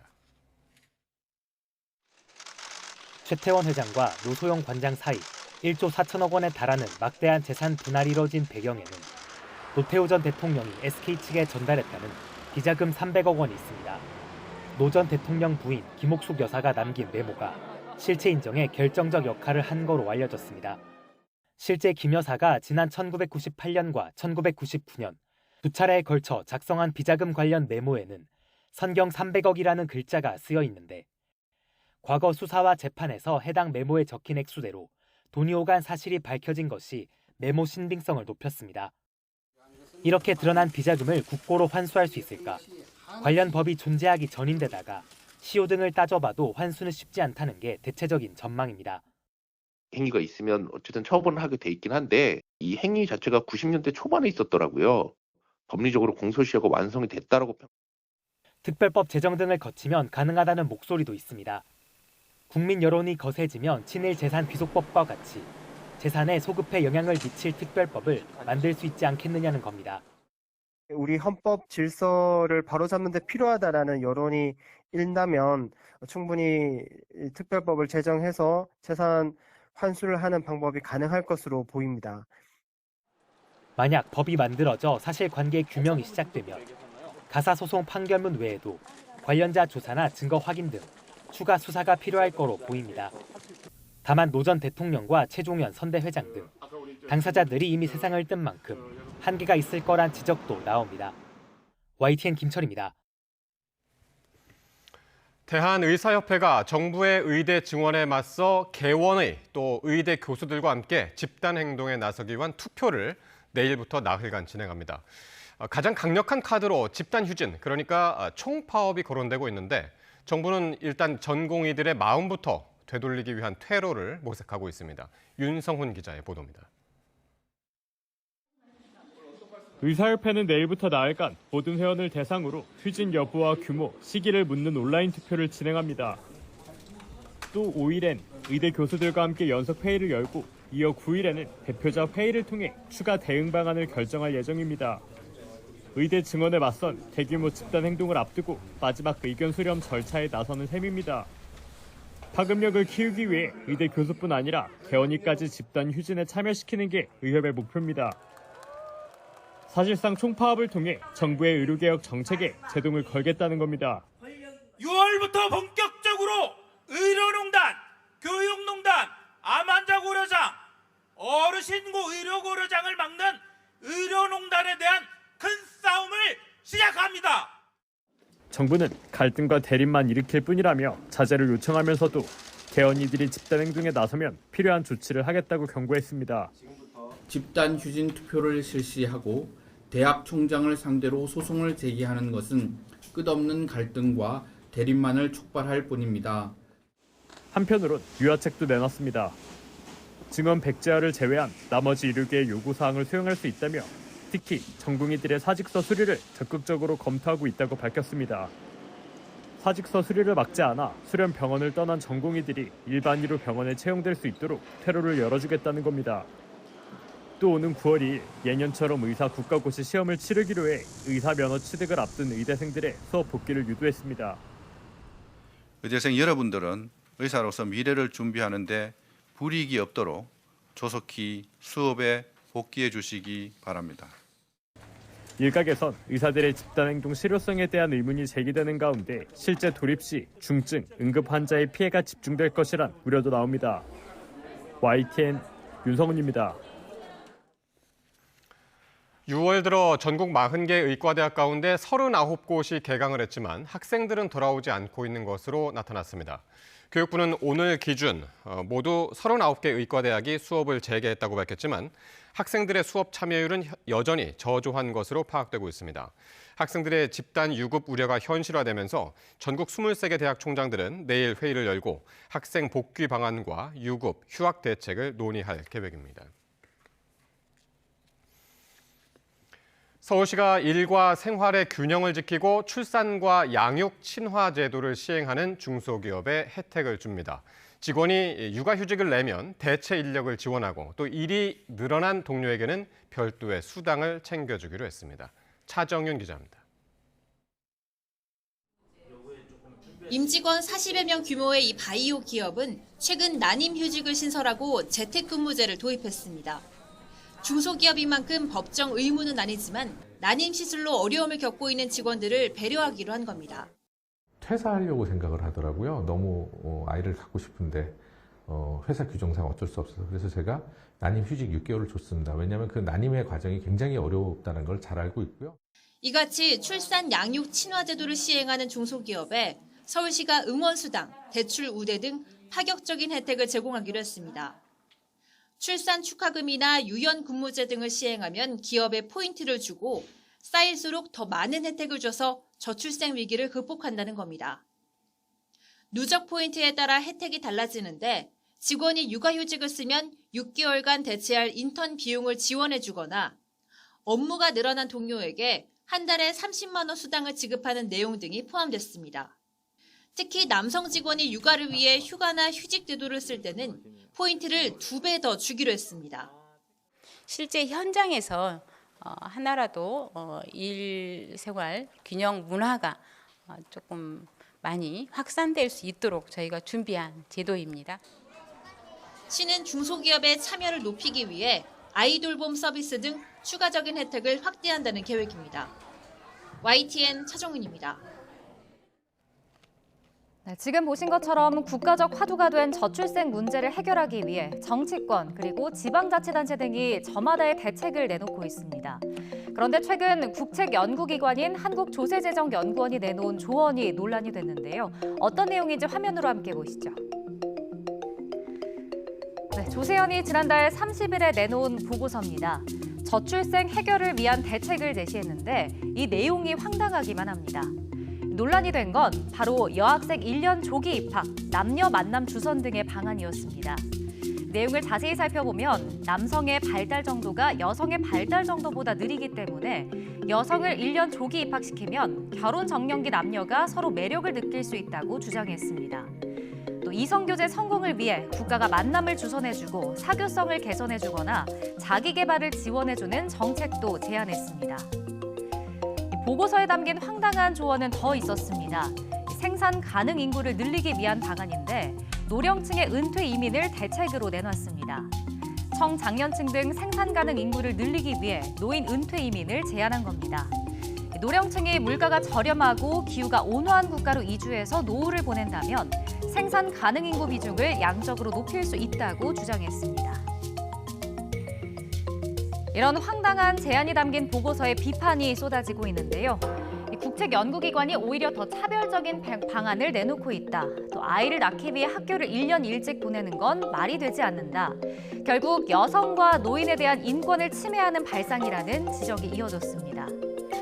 이렇게 논란이 이어지자 조세현은 필자 개인의 의견으로 연구원의 공식 의견이 아니라고 선을 그었습니다. 이어 저출생과 고령화에 대응하기 위해 심도 있는 연구를 수행하겠다고 덧붙였는데요. 구체적 근거도 없고 현실성이 떨어지는 것은 물론 오히려 혼란만 불러오는 저출산 대책.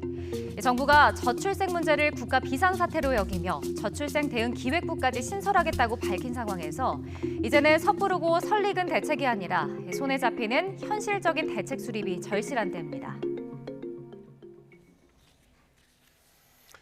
네, 육군 훈련병 사망 사건과 관련해 군기 훈련, 그러니까 얼차려 당시 숨진 훈련병의 건강 상태가 좋지 않았다는 보고가 있었지만 무시됐다는 의혹이 제기됐습니다. 하지만 현재까지 경찰 조사에서는 고인이 쓰러지기 전까지 건강 이상을 보고한 훈련병은 없었다는 진술이 나온 걸로 알려졌습니다. 홍성욱 기자입니다. 완전군장을 하고 구보 등 얼차려를 받은 훈련병은 모두 6명. 그 가운데 1명이 쓰러졌고 민간 병원으로 이송됐지만 이틀 뒤 숨졌습니다. 앞서 군 인권센터는 숨진 훈련병이 건강 이상 징후를 보였고 함께 얼차려를 받던 훈련병들이 간부에게 보고했지만 이를 무시했다는 제보를 받았다고 밝혔습니다. 하지만 군기훈련 당시 건강 이상을 보고한 훈련병은 없었던 것으로 알려졌습니다.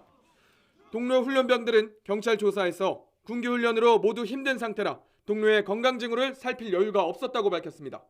다만 숨진 훈련병이 쓰러진 후에야 간부들이 달려오는 등 사고 이후 후속 조치가 이뤄진 건 사실이라고 진술했습니다. 물론 완전군장 상태에서 구보를 지시한 것은 명백한 군 규정 위반. 경찰은 이를 토대로 얼차려 지시를 내린 중대장과 부중대장에게 과실치사와 직권남용 가혹행위 혐의 적용을 검토하고 있습니다. 한편 해당 중대장이 현재 일시 귀향 조치됐다는 사실이 알려지며 논란이 일고 있습니다. 일각에서는 사건 핵심 지휘관을 영내에 대기시키지 않은 것을 두고 문제 삼는 상황. 현행 군법에 따르면 국가 비상사태나 작전 상황이 아닌 경우 영내 거주 의무가 없는 군 지휘관을 근무 시간 외에 영내에 대기시키거나 휴가를 제한할 수 없습니다. 물론 형사 피의자나 피고인 같은 징계 심의 대상자인 경우 제한이 가능하지만 사건을 수사 중인 민간 경찰은 아직 해당 중대장이나 부중대장에 대한 혐의 적용과 피의자 신분 전환을 하지 않은 상황. 즉 경찰 입건이 이뤄지지 않아 군 당국이 귀향 조치를 허용한 상황인데 해당 중대장과 부중대장은 소환 조사 통보가 전달되면 즉시 응하겠다고 군에 보고한 것으로 알려졌습니다. YTN 홍석입니다. 노동계와 시민단체들이 최저임금의 차별 적용 조항을 폐지하라며 법 개정을 촉구했습니다. 양대 노총 등 모두를 위한 최저임금 운동본부는 국회 본청 앞에서 기자회견을 열고 저임금 노동자 생활 안정이라는 최저임금 제도 본래 취지와 목적을 확립하고 최저임금의 차별 행위를 철폐해야 한다고 주장했습니다. 그러면서 22대 국회에 노동 1호 최우선 법안을 통해 업종별 차별 적용 심의 조항과 수습 노동자 감액 적용 등 모든 차별적 조항을 막아낼 것이라고 밝혔습니다. 20년 전, 꽤 오래된 일이죠. 경남 밀양 고등학생 40여 명이 여중생 1명을 집단으로 성폭행한 엽기적인 범죄가 큰 파문을 일으켰었습니다. 그런데 당시 범행을 주도했던 가해자 근황이 유튜브를 통해서 알려지면서 다시금 공분이 일고 있습니다. 권민석 기자의 보도입니다. 백종원 더본코리아 대표는 2022년 8월 경북 청도군을 찾아 지역 맛집을 방문하는 영상을 유튜브에 올렸습니다. 그런데 업로드 1년 10개월 만에 갑자기 조회수가 급증했습니다. 백 대표에게 음식을 내준 직원의 정체가 뒤늦게 밝혀졌기 때문입니다. 손이 떨려서 낯설네요. 이 남성은 38살 박모 씨로 지난 2004년 경남 밀양 여중생 성폭행 사건의 주동자로 지목됐습니다. 친척이 운영하는 식당에 채용돼 일하다 백 대표의 유튜브에까지 출연하게 된 겁니다.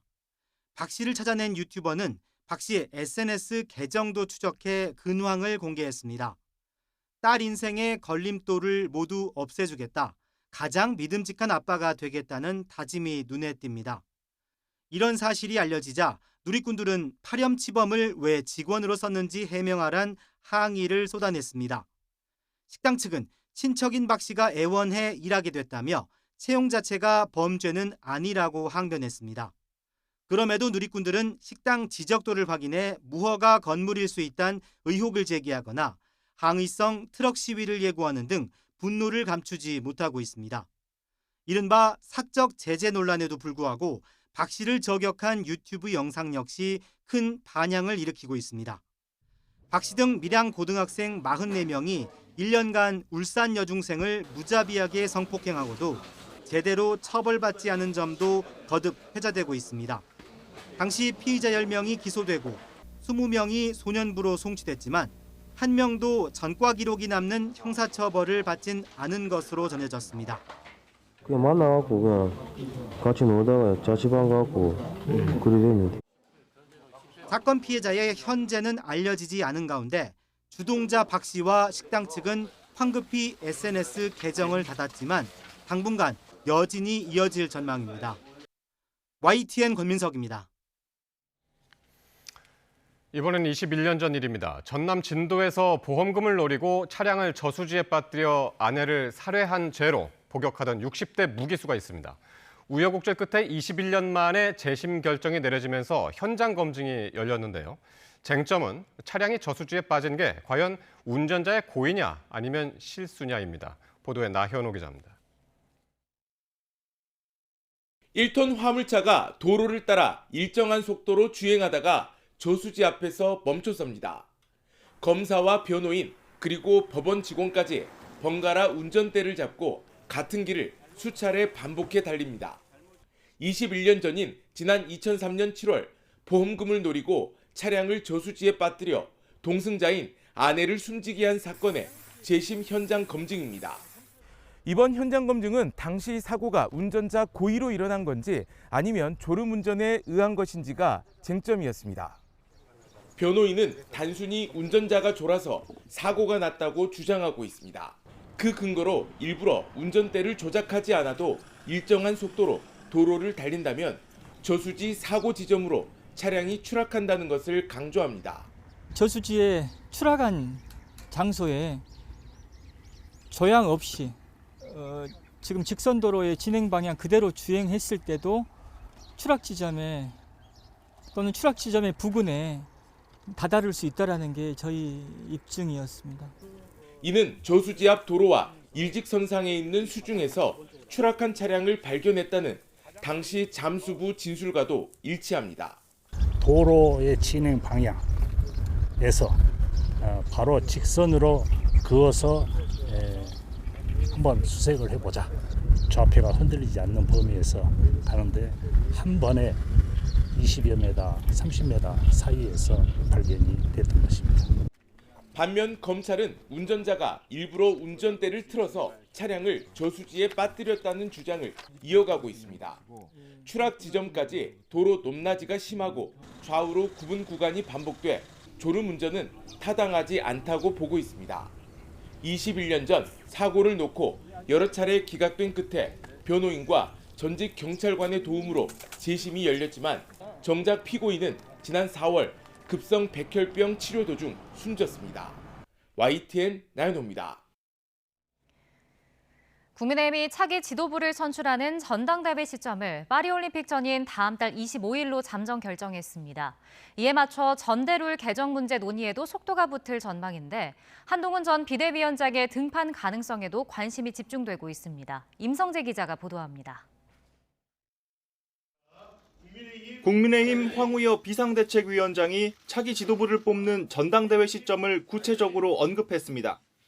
다음 달 26일 개막하는 파리올림픽 전에 전당대회를 열겠다는 건데 기존에 거론됐던 7월 말 8월 초보다 일정을 조금 앞당긴 셈입니다. 앞으로 우리는 전당대회를 가급적 올림픽 경기 시작 전에 맞춰볼까 합니다. 잠정적으론 7월 25일이란 날짜까지 못 박았는데 선거관리위원회와 당원당규 개정특위를 차례로 띄우며 전대 준비에 박차를 가하는 모습입니다. 합동연설회와 방송토론회라는 기존 틀에 얽매이지 않고 후보와 당원 또 그리고 국민들이 만나서 대화할 수 있는 소통의 장을 만들겠습니다. 유력 당권 주자들은 셈법 계산에 분주해졌습니다. 현직 의원들은 일단 전대 개최 시점에는 민주당 전대 시점을 고려해야 한다는 의견과 날짜 자체는 크게 문제될 게 없다는 의견이 동시에 나옵니다. 예상보다 앞당겨졌다고 볼 수도 있지만 예상보다 늦어졌다고 볼 수도 있겠죠. 야당과의 이슈 이런 걸 전반적으로 고려한 결정들이라고 생각을 하고요. 개인적인 판단으로는 그 8월 20일 정도의 민주당의 전당대회 일정이 있지 않습니까? 우리 국민의힘 전당대회하고 대비신 게 좋지 않겠나. 하지만 원외에 있는 한동훈 전 비대위원장 입장에선 몸풀기를 넘어 서서히 결단을 내려야 할 시점이 빨라졌다는 시각이 적지 않습니다. 특히 당내에서 첨예한 이견을 보여온 당심대 민심 비중을 두고 4가지 안이 제안되며 윤곽이 드러난 만큼 등판 여부 결정도 임박했다는 관측이 나옵니다. 다만 당심 민심 비중에 따른 유불리를 섣불리 따지긴 어려워 최종 결론 추이를 예의주시할 거로 보입니다. 한동훈 전 위원장의 출마 여부에 따라 당권 지형 역시 크게 영향을 받을 것으로 보이는데 전당대회 날짜가 다가올수록 물밑 신경전은 한층 더 치열해질 전망입니다. YTN 임성재입니다. 국민의힘이 김정숙 여사의 외유성 인도 순방 의혹을 규명하기 위한 특검법을 발의했습니다. 야권의 각종 특검에 맞선 맞불 특검이란 해석도 나오는데 민주당은 친문 의원들을 중심으로 김건희 여사 의혹 물타기라며 반발하고 있습니다. 보도에 정인용 기자입니다. 국민의힘 윤상현 의원은 지난 2018년 문재인 전 대통령 부인 김정숙 여사 인도 순방 의혹의 진상을 밝히자며 종합특검법을 발의했습니다. 셀프 초청 여부와 6천여만 원을 지출한 기내식 등 전반적인 의혹과 함께 재임 당시 사치품품에 관련 특수활동비 사용과 국정원 대납 의혹 등을 총망라해 실체를 규명하겠다는 겁니다. 당 지도부는 공식 입장을 정하진 않았지만 김정숙 여사 특검법 관련 오늘 거기에 대해서 이야기가 없었습니다. 연일 특검을 띄우는 야당을 향해 해당 사안은 어떻게 보느냐며 압박의 고삐를 놓지 않았습니다. 기내식 4끼에 6,292만 원과 명품 옷 구매 의혹 등은 특검하지 말아야 할 이유가 없을 것입니다. 특검 중독 정당인 민주당의 대답을 기다리겠습니다. 문재인의 복심으로 불리는 윤건영 의원은 100% 정쟁용 공세라고 강하게 반발했습니다. 최상병 특검법과 김건희 여사 각종 의혹에 대한 물타기이자 방탄용 특검이라는 주장입니다.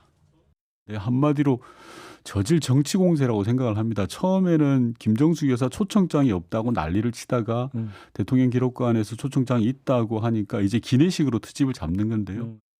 민주당 내에서는 김정숙 여사 의혹으로 자칫 최상병 특검이나 김건희 여사 특검의 동력이 약해질 수 있다는 우려 섞인 반응도 나옵니다. 물론 보통 특검은 야권이 요구하는 사안이란 점을 감안하면 여당발 특검은 정치적 반향이 크지 않을 거란 반론도 있습니다. 야당에서 주장하는 게 특검인데 지금 정부 여당에서 본인들이 수사할 수 있는 권력을 가지고 있음에도 불구하고 특검을 이야기한다? 이거는 전형적인 물타기라고 보는 겁니다. 민주당은 대북 송금 검찰 조작 특검법까지 발의하며 정부 여당에 이어 검찰로까지 특검 전선을 넓히고 있습니다. 22대 국회 초반부터 특검법이 잇따라 발의되며 또다시 민생 현안은 뒷전으로 밀리는 것 아니냐는 비판도 제기됩니다. YTN 정인용입니다. 김성태 전 쌍방울 회장의 대북 송금 사건과 관련해 검찰의 불법 수사 의혹을 규명하는 대북 송금 관련 검찰 조장 특검법이 발의됐습니다. 이에 대해 이원석 검찰총장은 검찰과 사법부를 압박하는 사법 방해 특검이라며 정면으로 비판했습니다. 보도에 신지원 기자입니다. 더불어민주당이 이른바 불법 대북 송금 사건을 특별검사가 다시 수사하도록 하는 특검 법안을 발의했습니다. 이재명 더불어민주당 대표가 경기도지사였을 때 김성태 전 쌍방울 회장이 방북 비용 등을 대납했다는 의혹을 수사하는 과정에서 검찰이 권한을 남용했다는 겁니다. 사건 조작에 대한 진술 조작에 대한 증거 자료를 제출을 요청했으나 끝내 거부당했습니다. 검찰은 즉각 입장을 내고 1년 8개월에 걸친 재판 끝에 판결 선고를 앞두고 있는 불법 대북 송금 사건을 특검이 다시 수사하도록 하는 것은 형사사법제도의 근간을 흔드는 입법권 남용이라고 비판했습니다. 또 검찰을 공격하고 재판에 부당한 영향을 미치려는 목적으로밖에 볼 수 없다고 밝혔습니다.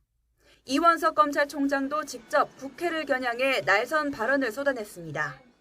검찰에 대한 겁박이자 사법부에 대한 압력이라고, 그래서 이러한 특검은 사법방해 특검이라고 판단하고 있습니다. 다만 김건희 여사에 대한 특검법 발의에 대해선 말을 아꼈습니다. 저희가 수사 중인 상황이기 때문에 원칙적으로 저희가 증거와 법리에 따라서 제대로 수사해야 되겠다, 그런 생각만 갖고 있습니다. 이 총장은 최근 서울중앙지검 전담수사팀이 재편된 만큼 김 여사 소환 조사에 대해서도 원칙과 기준에 따라 올바른 결론을 내릴 것으로 믿는다며 최근 잇따르는 사법방해에 굴하지 않고 검찰이 정도를 걷기를 바란다고 당부했습니다. YTN 신지원입니다. 지난 주말 북한에서 띄운 오물풍선이 인천공항 인근에 떨어지면서 항공기 운항도 차질을 빚었습니다. 사실상 대책이 없어서 상황이 반복될 수 있다는 우려가 나옵니다. 보도에 표정우 기자입니다. 북한이 띄운 오물풍선에 전국이 몸살을 앓았던 지난 주말. 오물풍선은 인천국제공항으로도 날아들었습니다. 실제 공항 유도로에 오물이 떨어지면서 일부 활주로의 사용이 중단됐고 상공에 떠다니는 풍선 때문에 전체 활주로의 이착륙도 2번이나 멈췄습니다. 오물풍선의 이동 경로가 전혀 예측되지 않기 때문에 이착륙하는 여객기와 충돌할 우려가 있기 때문입니다. 저희가 쓰는 민간 항공기를 위한 레이더로는 그런 게 전혀 감지가 안 되는 겁니다. 이처럼 운항에 차질을 빚은 항공편은 모두 60여 편. 이륙이 지연되거나 아예 다른 공항으로 회항한 항공편도 있었습니다. 새가 엔진 속으로 빨려 들어가면 회항해 버리거든요. 근데 이건 새하고는 비교가 안 될 정도로 부피가 크기 때문에 항공기 타이어가 터질 수도 있어요. 북한이 오물풍선 살포를 중단하겠다고 밝혔지만 불시에 다시 띄울 우려가 있는 상황. 그런 만큼 하늘길이 언제든 막힐 수 있다는 불안감은 당분간 계속될 수밖에 없을 것으로 보입니다. YTN 표정우입니다. 북한이 살포한 오물풍선으로 차량이 파손되는 등 전국적으로 피해가 속출했습니다. 그런데 피해를 보상받을 방법이 마땅치 않아 관련 법 규정을 만들어야 한다는 목소리가 나오고 있습니다. 김다연 기자의 보도입니다. 승용차 앞유리가 큰 충격을 받은 듯 산산조각이 났습니다. 북한에서 날아온 것으로 추정되는 오물풍선을 맞아 파손된 겁니다. 전국적으로 차량 파손 등 오물풍선으로 인한 피해 신고가 잇따랐는데 정작 피해를 보상받을 방법은 뾰족하게 없습니다. 이론상으로는 차량을 파손한 측, 즉 북한의 책임을 물어야 하지만 현실적으로 쉽지 않습니다. 우리 국민이 북한을 상대로 제기한 손해배상 소송에서 승소한 적은 있지만 북한이 실제 배상에 나선 적은 한 번도 없었습니다. 이에 북한에 보낼 돈이 묶여있는 법원 공탁금을 대신 달라는 추심금 소송도 제기됐지만 번번이 기각됐습니다. 집행이 이제 어째 될런지는 지금 확실히 말 못하지만 손해배상 소송 걸어서 판결 받는 것은 가능하죠. 가장 현실성 있는 방법은 피해자들이 개별적으로 가입한 자기 차량 손해담보, 자차 보험으로 해결하는 겁니다. 다만 운전자들은 손해액의 일정 비율을 자기 부담금으로 내야 하고 보상 여부도 불투명합니다. 만약 보험사가 오물풍선 피해를 천재지변으로 분류한다면 보상에 나서지 않을 가능성도 있습니다. 금융감독원에서 이거를 보험 감독하면서 어떻게 해석을 해야 된다라는 지침을 좀 유심히 보실 필요가 한 가지가 있고, 금감원이 침묵한다라고 하게 되면은 이제 결국은 법원 소송을 통해서 약관 해석의 문제로 가게 될 것 같아요. 정부는 지난 2021년 4월 적침투와 도발에 따른 국민의 재산상 피해에 대해 국가나 지자체가 보상할 근거를 담은 민방위 기본법 개정을 추진했지만 입법 예고 단계에서 중단됐습니다. 남북 갈등 속 시민들이 애꿎은 피해를 보지 않으려면 피해 보상 방안을 명시한 법 규정을 만드는 등 대책 마련이 시급하다는 목소리가 나옵니다.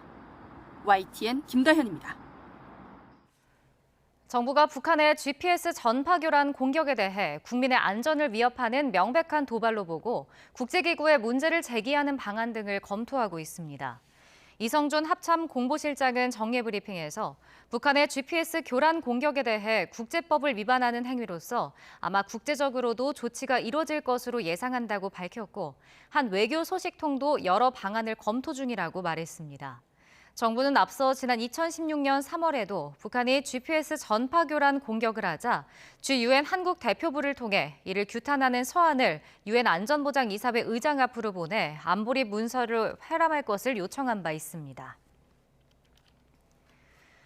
북한이 오물풍선 살포 중단을 선언한 것은 공교롭게도 우리 정부가 대북 확성기 방송 재개를 검토하고 있던 시점이었습니다. 과거에도 북한의 도발이 최고조로 치달을 때마다 대북 확성기 방송이 재개됐고 북한은 강하게 반발해왔습니다. 이 대북 확성기가 어떤 의미를 담고 있는지 조용성 기자가 정리했습니다.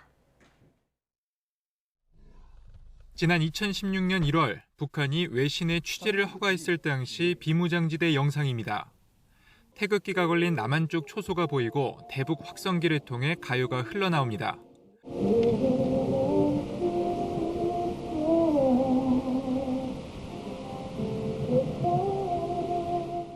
우리 군의 대북 확성기는 최전방 지역에 고정식으로 10여 곳, 기동형은 40여 대가 배치됐었지만 지난 2018년 남북 정상이 합의한 판문점 선언에 따라 창고와 인근 부대로 옮겨졌고 최근 북한의 오물풍선 살포에 대응해 다시 대북 방송이 적극 검토되고 있습니다. 우리군은 즉각 임무 수행이 가능하도록 준비와 태세를 갖추고 있다고 말씀드리겠습니다. 1963년 시작된 대북 방송은 노무현 정부 때 남북 군사 합의를 통해 중단됐고 이후 2010년 천안함 폭침, 2016년 4차 핵실험 등 북한의 도발과 남북관계 진전에 따라 재개와 중단이 반복됐습니다. 특히 2015년 목함질의 도발에 맞서 대북 방송이 재개됐을 때는 북한이 최전방에 배치된 확성기를 겨냥해 고사총과 직사화기를 발사하기도 했습니다. 대북 확성기 방송에는 대한민국 체제의 우월성과 가요, 북한 체제의 잔혹성이 주로 담겼는데 장비와 시간대에 따라 들을 수 있는 거리가 10에서 30km에 달해 최전방에 배치된 북한군 상당수에 대한 주된 심리전 수단으로 꼽힙니다.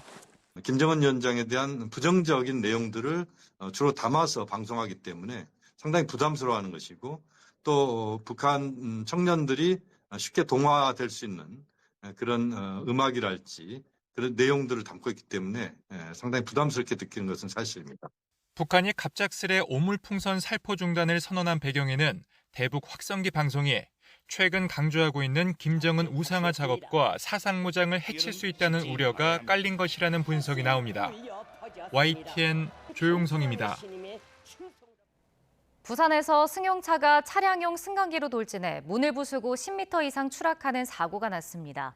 승강기 내부로 접근이 쉽지 않아 사고 차량에 난 불을 끄고 운전자를 구조하는 게 쉽지 않았습니다. 보도에 김종호 기자입니다. 5층 건물 옥상에 자리한 주차장입니다. 흰색 승용차가 차량용 승강기에 올라 1층으로 내려가고 조금 뒤에서 순서를 기다리던 다른 승용차가 닫힌 승강기 문으로 돌진합니다.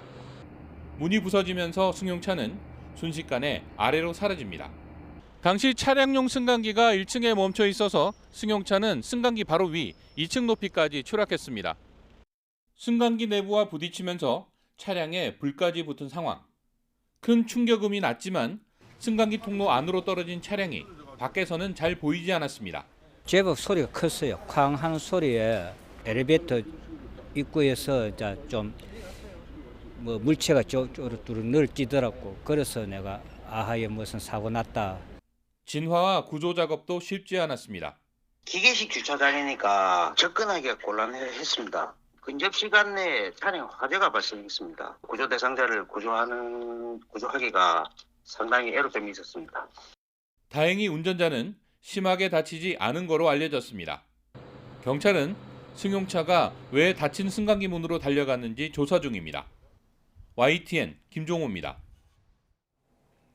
면세 혜택에 있는 선박용 기름을 몰래 사들여 만든 가짜 경유 580억 원어치를 팔아온 일당이 경찰에 붙잡혔습니다.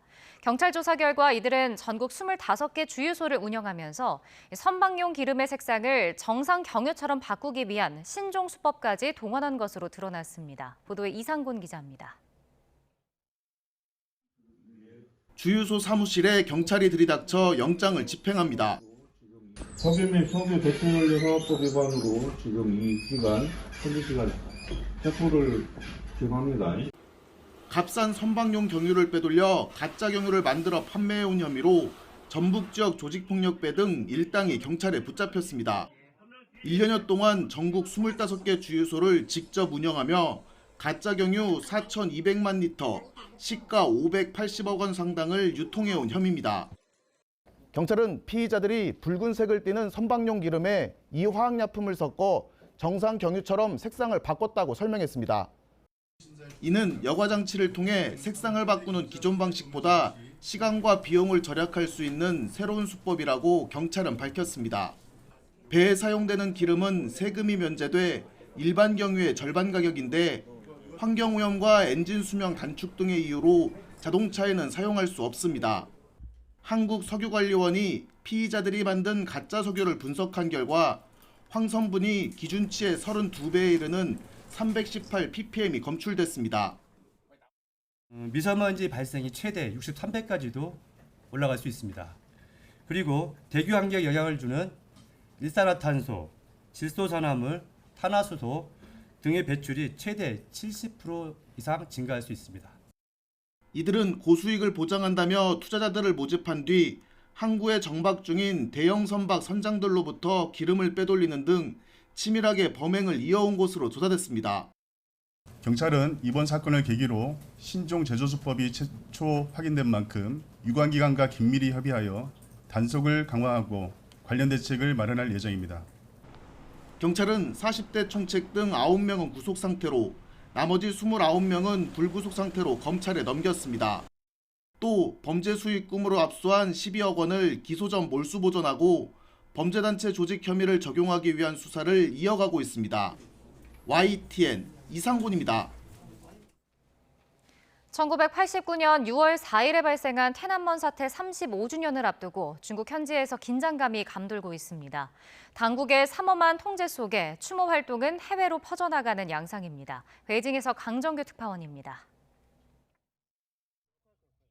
택시 한 대가天安門 광장 난간을 들이받고 멈춰섰습니다. 주변엔 경찰복 차림으로 보이는 한 명이 쓰러져 있습니다.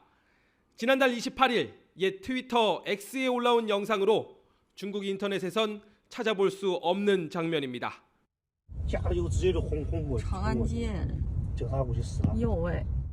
1989년 天安門 사태 35주년을 앞두고 주목받았던 사고 현장에 직접 가봤습니다. 지금은 아무 일 없었다는 듯 치워져 있고 삼엄한 경비 속에 긴장감이 감돌 뿐입니다. 희생자 유족단체인 天安門 어머니회의 외신 인터뷰가 금지됐다는 소식 정도만 전해졌습니다. 1990년부터 홍콩에서 육사 추모 집회를 주도하던 단체는 2021년 불법화되면서 구심점을 잃었습니다. 지난달 28일엔 새로 시행된 홍콩 보안법에 따라 활동가 6명이 선동 혐의로 체포되기도 했습니다. Using a Facebook page in the social media to advocate hatreds against our central government, Hong Kong government, and also our judiciary. 중화권에선 유일하게 타이완에서 촛불 집회 명맥을 이어가는 정도입니다. 대신 추모 활동은 미국, 일본을 비롯한 해외 민주국가로 퍼져나가고 있습니다. 집회 현장에선 친중 화교들과 마찰이 빚어지기도 합니다.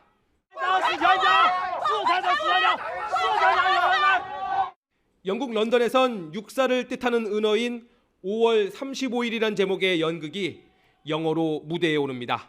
You cannot even talk about June 4 because it's a banned word, and that's why we use May 35th. 중국 당국의 통제가 역사적 비극을 오히려 세계에 알리는 역효과를 낳고 있습니다.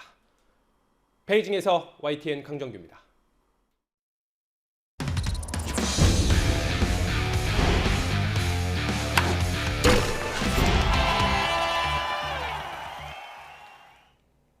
한화 사령탑에 선임된 김경문 감독이 정확히 6년 만에 프로야구로 돌아왔습니다. 번번이 우승 문턱에서 좌절했던 2등 징크스를 한화에서 풀어내겠다고 각오를 다졌습니다. 보도에 이경재 기자입니다. 김경문 감독이 두산과 NC, 대표팀에서도 달았던 74번이 새겨진 주황색 독수리 유니폼을 입습니다. 지난 2018년 NC를 떠났던 6월 3일. 공교롭게 6년이 지나 같은 날 새 출발선에 섰습니다.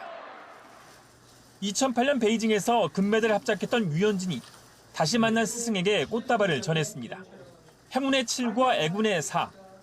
모두 겸허하게 받아들이겠다는 신념은 변함없지만 한국 시리즈 정상 문턱에서 4번 모두 좌절했던 불운은 한화에서 꼭 털어내고 싶습니다. 2등이라는 것이 저 자신에게는 많이 좀 아픔이었고 꼭 이거 한화 이글스와 함께 팬들과 함께 꼭 우승의 도전 또 꼭 우승을 하고 싶습니다. 8위에서 넘겨받은 올해 목표는 일단 가을 야구입니다. 코칭 스타프는 그대로. 한 번 믿으면 뚝심을 갖고 믿어주는 선수 기용 스타일도 그대로. 하지만 팀워크를 위해 선수들과의 소통을 강화하겠다는 생각은 바뀌었습니다. 네, 때에 따라서는 형님도 되고 또 어린 선수들한테 또 아버지 같은 마음으로 그 선수들이 좀 더 야구를 현장에서 좀 편하게 할 수 있도록 그렇게 잘 준비하겠습니다.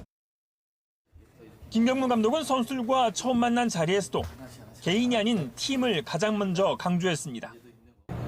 뭐 너무 높게 볼 필요도 없고 하나씩 UA팀들 하나씩 단계를 밟아가지고 마음만 한 곳에 모여달라고.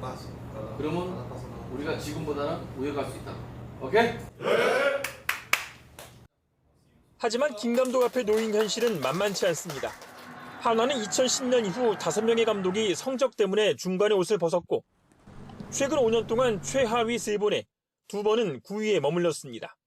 현역 최고령 감독으로 새로운 도전에 나선 김경문 감독은 KT전 이후 친정팀인 NC 두산과 차례로 만납니다. YTN 이경재입니다. 파리올림픽을 앞두고 열린 마레 노스트럼 시리즈 3차 대회에서 한국 수영의 간판 황선우 선수가 금메달 2개를 수확했습니다. 황선우는 모나코에서 열린 대회 남자 자유형 200m 결승에서 1분 46초 23의 터치패드를 찍고 우승을 차지했습니다. 전날 열린 자유형 100m에서 우승한 황선우는 200m까지 금메달을 목에 걸면서 파리올림픽 메달 기대감을 더욱 높였습니다. 23세 이하 축구대표팀 사령탑이었던 황선홍 감독이 4년 만에 프로축구 K리그 대전 감독으로 선임됐습니다. 황선홍 감독은 지난 2020년 9월 성적 부진으로 대전 사령탑에서 물러난 뒤 4년 만에 다시 같은 팀으로 복귀하게 됐습니다. 대전 구단은 풍부한 지도자 경력을 가진 황선홍 감독이 11위로 처져 있는 팀의 위기를 극복할 적임자로 판단했다고 선임 이유를 밝혔습니다.